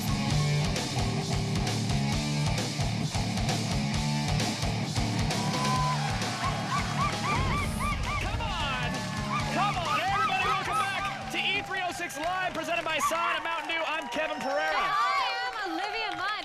If you're wondering what's on your TV set right now, then where have you been? This G4's coverage of the biggest video game event of the year. Kevin. I was just kidding. It was taping us. I thought I'd give them a better view of everything. Amazing. So we've got world premieres, news on all the latest consoles, and much more. Hi. Yeah. That's right. All right, you guys can't see this stuff anywhere else but G4, people. You see these folks walking around on the convention floor? These guys right here? They're physically here, and they won't be getting the same insider access that you do. No. We'll take you close enough to the Nintendo Wii that you can actually smell Mario's mustache wax. I'm serious. Oh, is that a good thing? I'm actually not sure, to be honest. But I do know that it wouldn't be E3 without our resident gaming gurus. They're right over there. This guy. Over there. They're from X-Play. Yes. They came to the party. You can't just buy their kind of expertise at the store, people. Now more than ever, it is Adam and Morgan. Thank you, Olivia. I hope he gives the camera back because I would like my Roomba one of these days. I'm Adam Sessler, with the exception of some general fears about no one really loving me. Fears? No. Today seems to be going swimmingly. I am Morgan Webb, and the level of hype in the building has gotten so intense that my ears are bleeding. I think it may be affecting my balance, and it's quite disgusting. Well, we are here for you. Our job is to cut through the hype and tell you what's really going on. And we'll continue to do that this hour because we are hard-working journalists. Today, we get an extreme close-up of Metal Gear Solid 4, FaceTime with gaming legends John Carmack and Peter Molyneux, and even a hands-on demo of Prey. All right, breathe. All right, plus everything you need to know about every next-gen console known to man, except that the Bears know about one other one, but that's another story. For example, did you know that the Wii is actually powered by the laughter of Japanese children? I had my suspicions. And to bring you this mighty wall of show, we are not working alone, fortunately. We have a syndicate, a cadre of comrades out on the floor to find the big stories. I decided to begin with Mr. Zach Selwyn. That's right, Adam. I'm still here marking my territory at the Sony booth. And if you like games for the PS3, then we got them. Lots of games. And they're all coming up very shortly. In the meantime, what are you up to, Kristen Holt? Thanks, Zach. Coming up this hour, I'm at Nintendo's booth. You want third-party support? The Wii's got third-party support. I'm going to walk you through some of the cooler offerings of the other game developers. But right now, let's check in with Kevin and Olivia.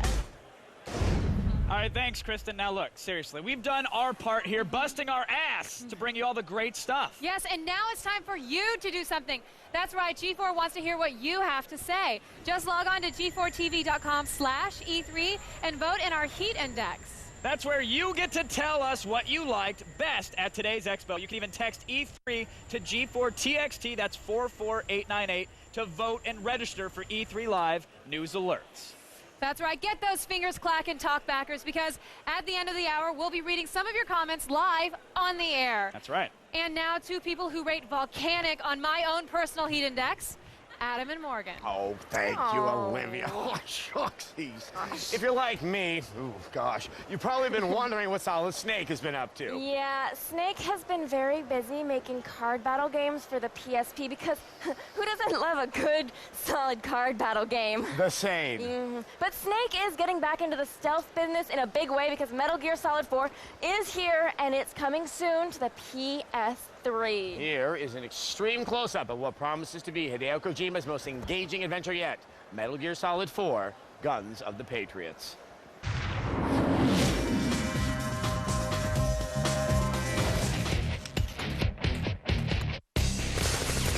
Wow, he's pretty spry for a senior citizen. In Metal Gear Solid 4, Guns of the Patriots, the main man is back, and he's looking older than a Viagra joke at the Improv. Fanboys are speculating that his new Medicare-ready appearance may be caused by some sort of cloning-induced cell deterioration. I hate it when that happens. The last couple installments both feature different lead characters, so the good news is you finally get to play as Solid Snake again, even if he does look ancient. As if that weren't enough, a lot of other classic characters are back, including perky love interest Meryl Silverberg, straight-shooting bad guy Revolver Ocelot, and everyone's favorite girly man, Raiden. Snake, 今度は俺が守る。 We just hope you don't have to play as him this time. The new footage we glimpsed raised a lot more questions than answers. As far as we can tell, the future is a very bleak place, and it's up to you to somehow end the conflict by, well, ending yourself. Don't do it, Snake. You have so much to live for, like Metal Gear Solid 5. If you were confused by the complicated storylines of Metal Gear Solid 1 and 2 and 3, well, you're screwed. It looks like Part 4 will be just as bizarre as those entries. So, if you're hungry for more Snake, ew, Metal Gear Solid 4 is set to hit store shelves in 2007. All right, if you'd like to learn more about Metal Gear Solid 4 Guns of the Patriots, consult your local library. Yes. Or maybe just go to g4tv.com/E3. Yeah. All right, after that much excitement, I may not need my evening constitutional. I haven't felt this much adrenaline since I killed that girl. What? Kevin and Olivia, back to you. What? Allegedly ended that poor girl's life. There's a lot more to Nintendo, especially to their Wii, than a silly little name, right? Yeah, there's the innovative controllers, the lower price, the adorable games with non-threatening villains like Bowser and Ganon. Oh, totally. Yeah. That's why we put Kristen Holt in a pink dress and sent her back to Nintendo's booth. Here's her lovely report.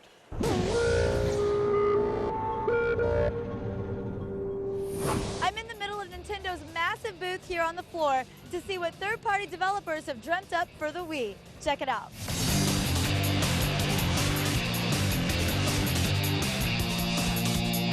Sonic Wildfire from Sega sets the blazing blue hero on his first solo mission since the original 1991 game. Wildfire uses the Wii controller to help Sonic quickly dodge oncoming objects by tilting it, and you can send Sonic into a dash attack by flinging it forward. Look for Wildfire in 2007. Tony Hawk is taking things vertical, way vertical, in Tony Hawk's Downhill Jam. The game sends Tony and his friends careening downhills, trying to finish first any way they can.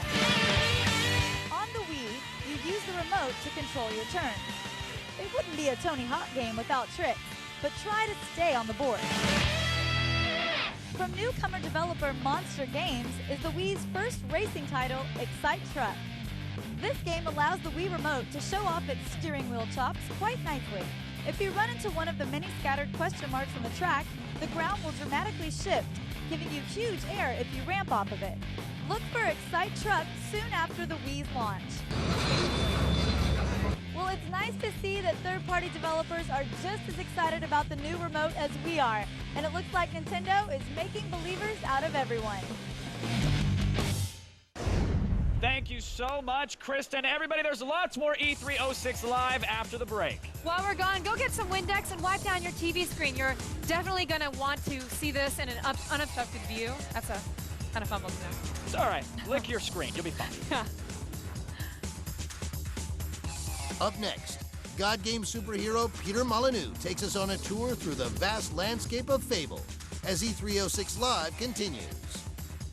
E306 Live is presented by Mountain Dew, coming to you live and in color.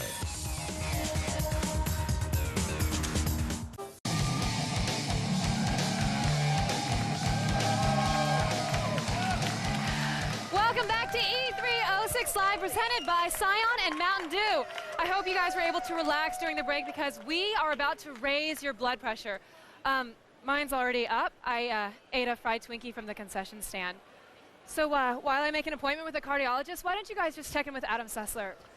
Well, thank you, Olivia. I hope everything works out fine. Our next guest is one of the few developers who always promises to look at games in new ways, and he does. That's why it's such a real honor to score some FaceTime with Lionhead Studio founder Peter Molyneux.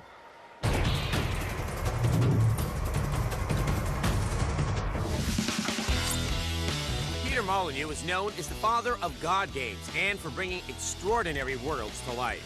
In 1989, Molyneux brought us the first game in this genre, Populous. Now he's president of Lionhead Studios and responsible for the huge hits Black and White 1 and 2 and Fable for the Xbox. So, You've learned some new moves, have you? Molyneux is currently working on a sequel to Fable and expansions for Black and White 2 and the movie.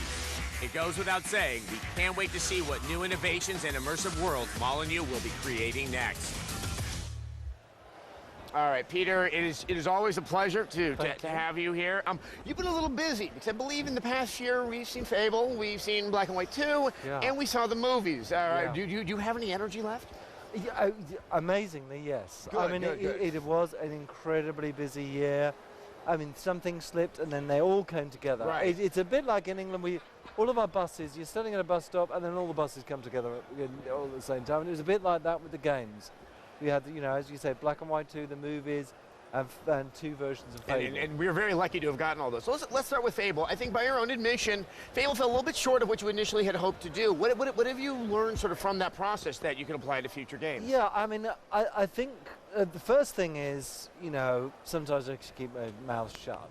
Because, you know, if you know me, all you have to do is give me half a beer and I will just run off into the wild woods. And you think that was water you had backstage? Exactly. I think it was vodka, I think, because I feel like talking. That's the first thing. The second thing is that we are really dedicating ourselves to making Fable 2 as good as we possibly can. And that is by delivering on some of those promises that are there. But also, you know, I felt that I really wanted to give in Fable things that people had never seen in a game before. Right. And it was something with the alignment and finding out who you really are, the changing world, and all of those things. Definitely have those things in Fable 2. But I also want to throw a few curveballs in there. And I want some features in there. There's one particular feature, which is, I think people would find totally unexpected. Now, I can't tell you what that is, because otherwise I would get in terrible trouble again. But it is, all I can say is I can't think of any games I've seen it in before. It is something which you really have to experience, and it's cool. Is this something that you can do only because of the next-gen hardware? Are you seeing a lot of what you've always wanted to do opening up because of the 360 and potentially the PS3 and Wii? Yeah, you know, I think games are changing a lot now because of the hardware. It's not just the physical box and what it's capable of doing. For me, as a designer, the biggest change, and this controller stuff is really interesting, the biggest change is online. I kind of know that a lot of the people that play Fable 2 will be online. Now, if you can imagine, take the concepts of Fable and just think about, you know, find out who you really are, the world will change and sculpt itself around you. What happens if you throw a few of your friends in there? What happens to that design experience? So just let that bubble around your imagination. Not that I'm saying it's in the game, by the way. I have some 12-year-old scotch backstage. Right, we're going to do something with the audience. We're going to go have a chat a little bit later. Well, okay, how about we say throw back to you, Kevin and Morgan. Thank you so much for that, Adam. E306 Live will be back in a moment. And yes, before you even ask, that's an accurate unit of time measurement. All right, we'll try to figure out a way to get up and make yourself a snack without taking your eyes off the TV set. I recommend Lunchables. Stay tuned for a sit-down with the creator of Quake Wars. Then, get a hands-on demo of the thrilling new shooter, Prey. E306 Live is presented by Scion. Cars ready for personalization. Scion, what moves you?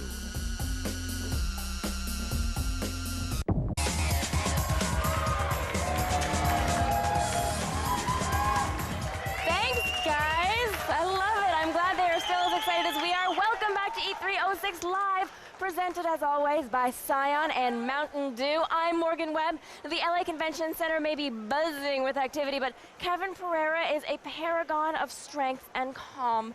Here he is now with a hands-on demo of Prey. Yes, thank you, Morgan. Now, the first-person shooter Prey has been in and out of development since 1995 or so, but after countless delays, it's finally ready. So let's find out whether or not it was worth the wait as we go hands-on with Prey.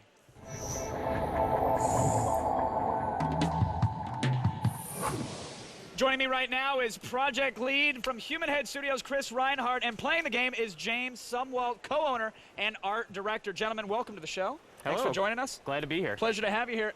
We got the demo going on right now, and I noticed it's being played with a 360 controller. Is this the first outing for you guys in the next-gen console, really showing it off? This is, actually.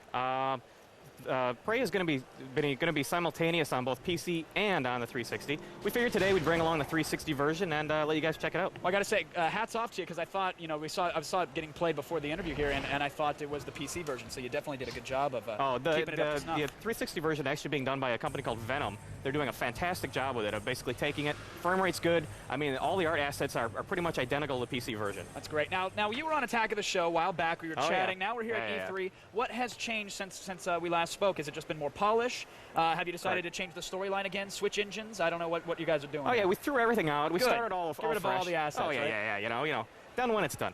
No, basically the main thing we've done actually is tweaking and polishing. We're pretty much deep in beta right now. We're really, really close to being done. The main thing is, like, we're just going back and forth with 3D Realms. They're sending us comments, change this, fix that, and we're just bouncing back and forth with them and just making the game better and better. Have they asked you to change the main character to Duke so they could get that one out as well, or no? No, they like this guy as well. Good, they like Tommy a lot. What's the story with Tommy here? Elevator pitch me. What are we in? Where are we walking? And why can we walk on walls like Absolutely. this? Well, right now we're in an alien environment. The player, named Tommy, is a Cherokee garage mechanic. Not really interested in his life, wants to get out of his reservation, and he gets out in an unexpected way when aliens abduct him and take him on the ship. Okay. So now we're battling these aliens, trying to get back into our life, and I see he's trying to find his girlfriend, trying to get off the ship, yeah. Now, what's the hawk flying around? That's not his little lady friend, is it? No, that's not. Okay, good. I'm just making sure. There's websites for this kind of thing. I hope it's not your game. What's the deal with the hawk flying around? The bird right there, his name is Talon, kind of a little throwback reference to the old version of Prey. Yes. Exactly. The bird is kind of like Tommy's spirit hawk. He's like his pet as a boy, reincarnated as this bird. The bird has a couple of different abilities. Like right here, he has the ability to translate the alien text. He'll land on consoles, he'll translate it so the player can understand it. Also, when you have the bird, he can actually attack enemies or distract them. So if you're fighting multiple enemies, the bird will fly out, distract one of them, lets you get the drop on him, take him out while you're fighting the other guys. Oh, that's a really, really cool concept. I like that you guys did that, and I like that you made death not a reason for me to load up a menu screen and find my last save or press F9 and go to a quick save. Absolutely. What happens when you die in the new Prey? In Prey, death is kind of a thing of the past. I mean, you still can die. Sure. But instead of like game over done, you go to this little underworld realm that we call Deathwalk. You have a little mini game, takes maybe 10, 15 seconds, really quick, and then you're back right where you died. Or wow. right where you left off. You can pick right back up. So the game is like a continuous experience. I like it. Now the big talk about Prey back then was Portal tech. All right. Oh, we're seeing the Death World here. What is the Portal tech? It's not probably in use here, but how have you taken that into this game? Portal tech. Basically, the big thing, that was one of the main things that 3D Realms wanted to carry over from the original version. Have to have portals. So the big thing with portals is they're essentially like tears in space. They take you from one spot to another. It's totally seamless. You can shoot through it. Enemies know about them. You can just run through it totally smooth. But we can use them to do a couple of different things. We can use them to do puzzles where you don't even realize that there's a portal there. Right. You just walk through it, and just crazy, crazy things happen with it. You walk through a thing, you drop through the ceiling. If you've seen the end of Monsters, Inc., it's kind of like that with all the doorways. We can do all of that stuff. Awesome. Well, Chris, the game looks great, and if people are here at E3, they can play it multiplayer on the show floor, right? Absolutely. A couple of different places. Love we're it. At the 2K booth, and we're at the Microsoft booth. Thanks for coming on to show it off. Excellent demo there, sir. Everybody, it's Prey. You're going to get it, so just go ahead and pre-order. All right, Adam, Olivia, I understand you have something that you want to talk about, so feel free to take it away. Thanks, Kev. If you're enjoying this programming and wondering how you can indulge in more video game TV, I just might have the answer for you. Yes. Cool. There's a Video Game Mashup, TV's only daily block dedicated to all things video game. Yes, in the heart of the mashup is that show I know a lot about, X-Play. That's where Morgan Webb and I play and review every game we get our hands on. The mashup is 3 full hours of cheats, tips, tricks, and our brutally honest game reviews. Don't miss X-Play and the rest of the mashup weekdays from 4 to 7 p.m. right here on G4. All right, surely there must be some exclusive PS3 news floating around out there. Let's check in with my new best friend, Zach, who's on the scene at the Sony booth. What have you guys got for us?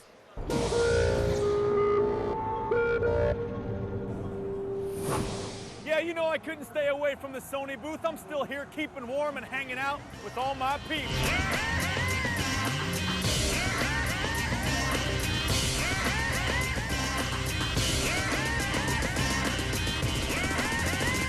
Check out some of these other games right about now. Ah, sweet. That's what Gran Turismo HD looks like on the PS3. Yeah, it's Gran Turismo 4, but now it's all high-defy and cranked up like Lindsay Lohan post-Herbie. High-speed racing should always look this good. We all should look this good. Present company excluded. Ah, Japan, home of giant monsters, Ichiro Suzuki, and a language I cannot understand. But it's also home to Genji 2. So everything evens out in my book. This look at ancient Japan with some hacking and slashing thrown in should satisfy your ancient culture hunger. Which brings us back to racing. If Gran Turismo isn't your cup of $5 latte, then why not get all Formula One on yourself with Formula One 06?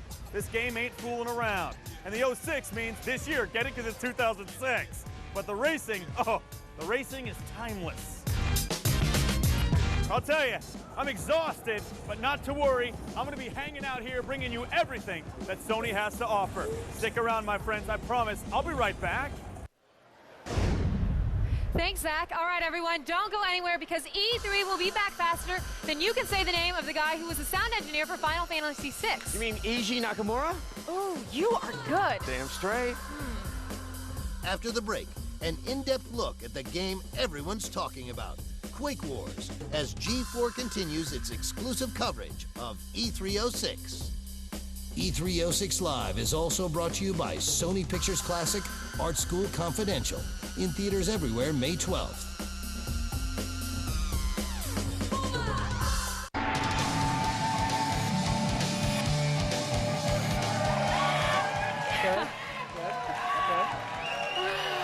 We are back at E306 Live, presented by Scion and Mountain Dew. I'm Olivia Munn. And I'm excited to be me, Kevin Pereira. Now, all we do is give to you people, and we only ask for one little thing in return. It's not much. We just want you to vote in the Heat Index. Because it's your chance to tell us what you liked best at today's exciting installment of E3, and it's so easy to do. Seriously? Yes, just log on to g4tv.com/E3 to let your voice be heard. You can even text E3 to G4TXT. That's 44898 to vote and register for E3 Live News alerts. Yeah, and after voting in the Heat Index, there's nothing I like better than to kick back and relax and listen to the feed. It's G4's guide to everything that you should care about. Greetings, it is I, Layla Kaylee, and I bring you the news, otherwise known as the feed.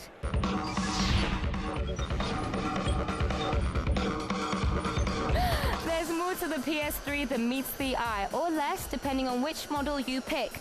Amid all the love for Sony's next-gen platform, nobody seems to have noticed that the lower-cost PS3 is missing more than just a few gigabytes of storage.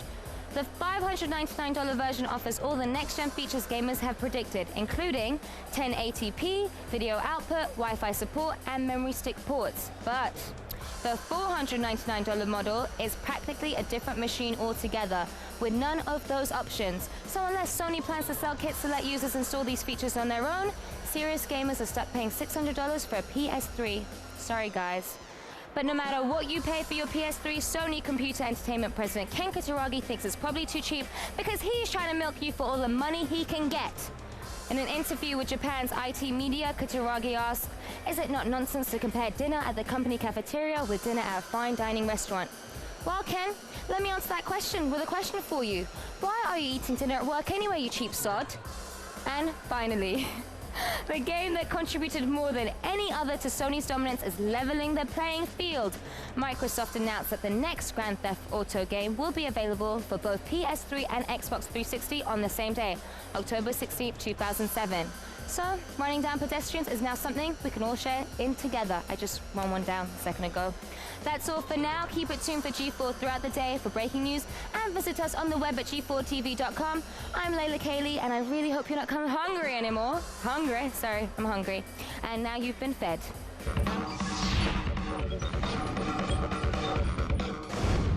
Now, if you want more of the feed, fear not, you can get it on Attack of the Show. That's right, starting this Monday, things are going to look very different. We have a new set, some new faces, but that same Attack of the Show attitude. And those crazy monitor head guys, yes, too. They're coming. Yes. And coming up this year, AOTS breaks out with week-long road trips in July. We'll crash the superhero of conventions with Comic-Con Live. August, we'll head to Sin City, Las Vegas for a week of the sights and sounds that only AOTS can bring you. And in September, we are off to Tokyo, the place that really is defining what's next, including animation, gadgets, and of course, video games. It all starts Monday with an all-new Attack of the Show right here at 7 p.m. You know, the great thing about video games based on World War II is that finally you and your grandfather have a shared experience to bond over.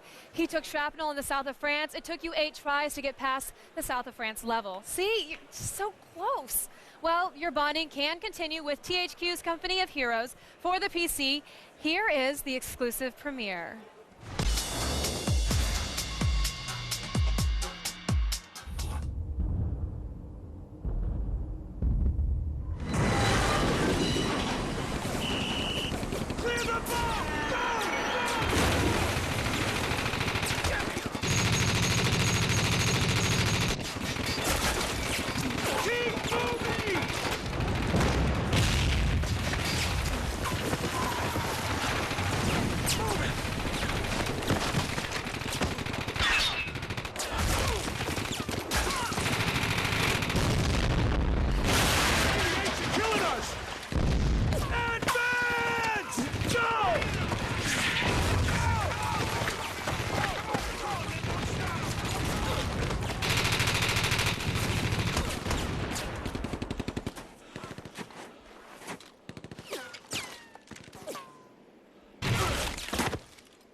God, we're almost sick.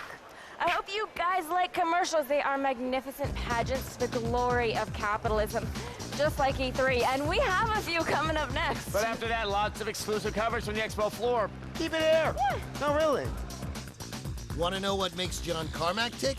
Find out when we sit down with this gaming luminary as E306 Live continues. E306 Live is presented by Scion. Cars ready for personalization. Scion, what moves you?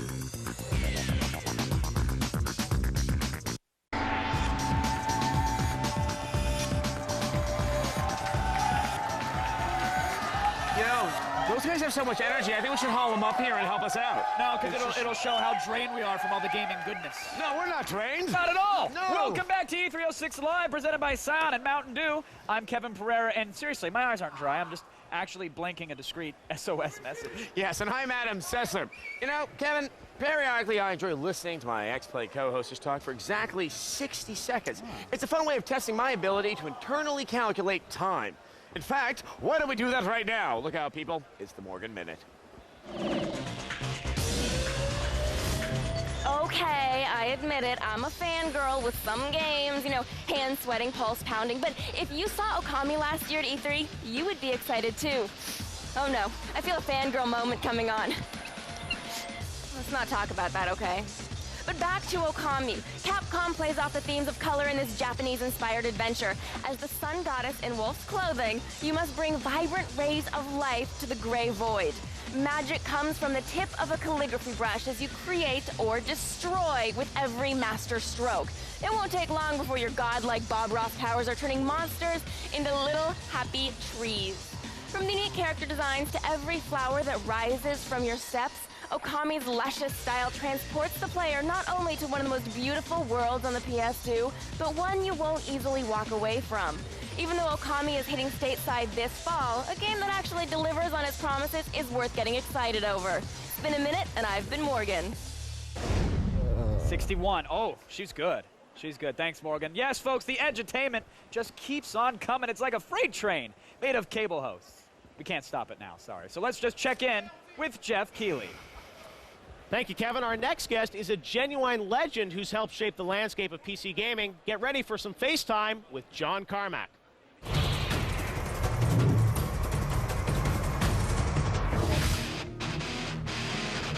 It's hard to imagine the world of PC games without John Carmack. In 1991, he developed the first-person shooter, Wolfenstein 3D. He went on to bring us two of the largest PC game franchises, Quake, one of the first games with competitive online play, and Doom, one of the most controversial games of all time. And John Carmack has some pretty unusual hobbies. He collects exotic sports cars and he builds his own spacecraft. Now Carmack's latest, Quake Wars, a team-based battleground shooter set in the Quake environment. John Carmack, welcome to G4 Live. Hey, So let's talk about Quake Wars, which is the big game you guys are showing here for the PC. It looks fantastic. Now, you're doing some new technology in this one, right? You got something called Mega Textures? Yeah, well, my part in Quake Wars has been a pretty small, it's sort of the essence of a technical direction here, where I provided a few small core pieces of technology, and it was really rewarding to see how the splash damage guys understood the value of this, understood the potential. They really ran with it. Vast outdoor sort of environment, something that you couldn't do in Doom 3, right? Yeah, so the core piece of technology that I developed for this is something that we've termed Mega Texture, but it's essentially just a way of managing extremely large textures. In this case, we've got textures that are like 32,000 by 32,000. There's a dozen of them in the game. And there's a lot of different ways to manage textures. Every game for the last decade has had some form of texture management on there. And there's always these sets of trade-offs in that. And usually it's a matter of create these sort of big, battle swapping maps, things in and out. But this was a way to go about having enormous textures and having them smoothly work between the different levels of detail and everything there. And that's interestingly also turned out to be the basis of an evolution of that technology that's going on in the current development work that we're doing at id Software. Well, let's talk about that too now. But first I want to ask you about the console war, because you're a guy that people always look to for sort of the inside scoop on, PlayStation 3 versus Xbox 360. Now, we're seeing good PS3 games here. A lot of people are saying they don't look like there's a big delta between them and the Xbox 360. Do you think, is PS3 going to be more powerful than 360, or do you think that's what it is? Well, the situation's not something that has the nice, simple answer like that, because the truth is the PS3 has more peak performance on there, and that's what Sony was looking for on there, with the choices that they made in the cell architecture in particular, and to a lesser degree some of the video chip decisions on there. It gives it more theoretical power, but what's going to matter is what you wind up delivering on the game. And I do think that Sony made a less optimal decision than Microsoft from the perspective of the game developers, because Microsoft chose to have symmetrical CPUs, have less of them, but you can program them all the same way. And Sony has this weird sort of cell architecture, which there's been a lot of PR about, but it's very difficult, I hear, to program, It's asymmetric, where you have one processor with dual threads that are symmetric on there, where you do most of your work, but then anything that you want to spin off to the cells, you have to break up into these small nuggets of work and use a different compiler, different tool chain for it. So bottom line, you think it was a mistake for them to go that way? I do. I think that the reasoning that somewhat saves them is Sony has the dominant market position over Microsoft, and they can look at this and say developers are essentially forced to sweat blood to go ahead and take advantage of the cell because it's the dominant platform. And they'll win to some degree like that, where there will be developers that pour their heart and soul into this and make development twice as difficult as it should be to go ahead and work on the cell. And Sony's hoping that by having this higher peak performance there and having developers that will absolutely sweat bullets over this, that they'll get better games out of it. Well, we are looking at it. We're not a first-party or even second-party developer on here, so we are looking at it across both 360, PS3, and PC. And the great part is, none of these consoles stink. None of these platforms are bad, where in previous generations we could look at it and say some of these things are like, oh, this really is painful. But what about the Wii, though? Graphics there, that's not what it's about, right? Yeah, it's a little bit behind. We're not on board with the Nintendo side of things right now. We are focusing on the platforms that are a lot closer to the specs on there. And PS3, 360, and PC, we can develop a good title hot new games that's going to be across all of them. Cool. All right, John. Well, thanks very much for joining us. Appreciate it. Okay, back to you, Olivia. Thanks, Jeff. We are about to take a break, so use your time wisely. Get those last-minute heat index votes in, people, especially you guys in Florida and Ohio. Remember what happened the last time you forgot to vote? Up next, find out what's burning up the show floor as we check the latest results of the heat index. Stay tuned. E306 Live is presented by Mountain Dew, coming to you live and in color.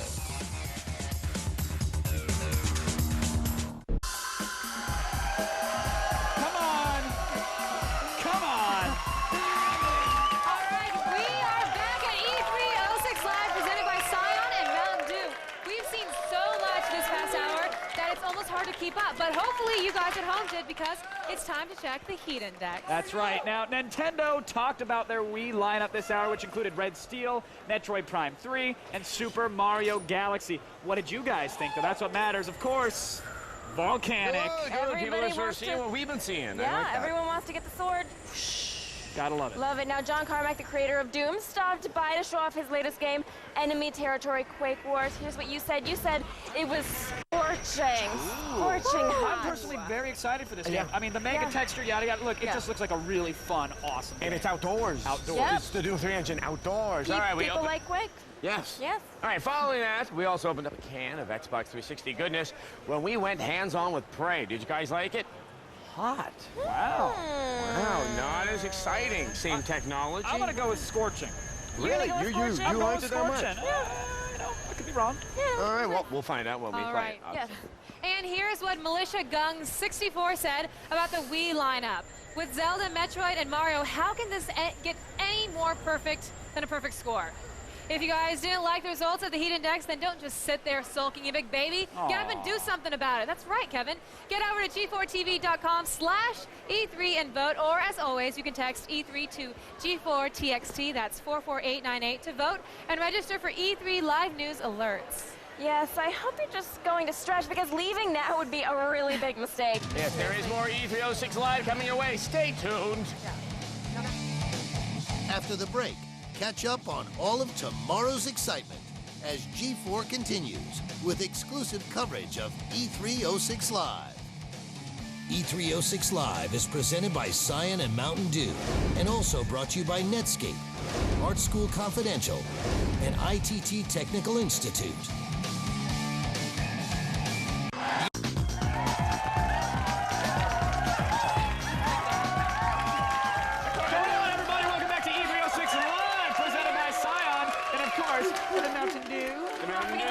Beverage with a lot of caffeine in it, which, yes, you see what it does. Here's my take on today.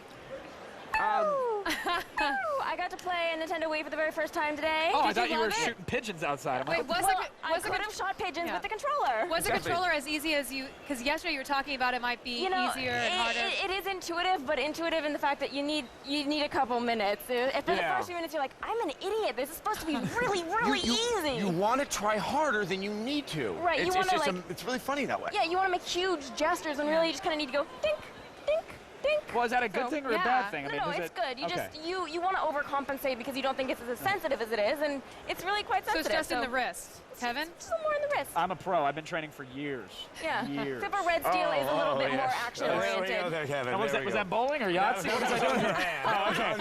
Okay. Sorry about that. Little softball. I appreciate it. I have to say that I think what I love today, John Carmack, I think it was a watershed moment for television. He said more words which I don't think have ever been graced the cathode ray tube than what came out of his mouth. Doing processing and I don't know. The man's head, what happens in there? I saw an intern's head explode backstage, actually. Yes. No idea. Just he said asymmetrical and like a piñata. Viva piñata. And that's all we have left in the tank here today. Day two of the Electronic Entertainment Expo. Well, relaxing is not an option. There's still 2 more days worth of gaming news, interviews, and Canadian tax planning software. Ooh, good. That's right. Keep it locked right here on G4. We'll be back with more live E3 coverage tomorrow at 6 p.m. Eastern and Pacific. And if you can't wait till then, check out g4tv.com/E3 for all the sights, sounds, and smells of the LA Convention Center right on your computer. Now, go get some sleep. We've got a lot of work to do tomorrow. Good night. Good night. Good night. Sleep. Go You home. Soft pillows. Slash. That's my do Oh, is it? I I stole take it. the slash. No, sorry. You answered the crack of the whip back there. You guys don't see Did that. they get to sleep? Play more. Good night, guys.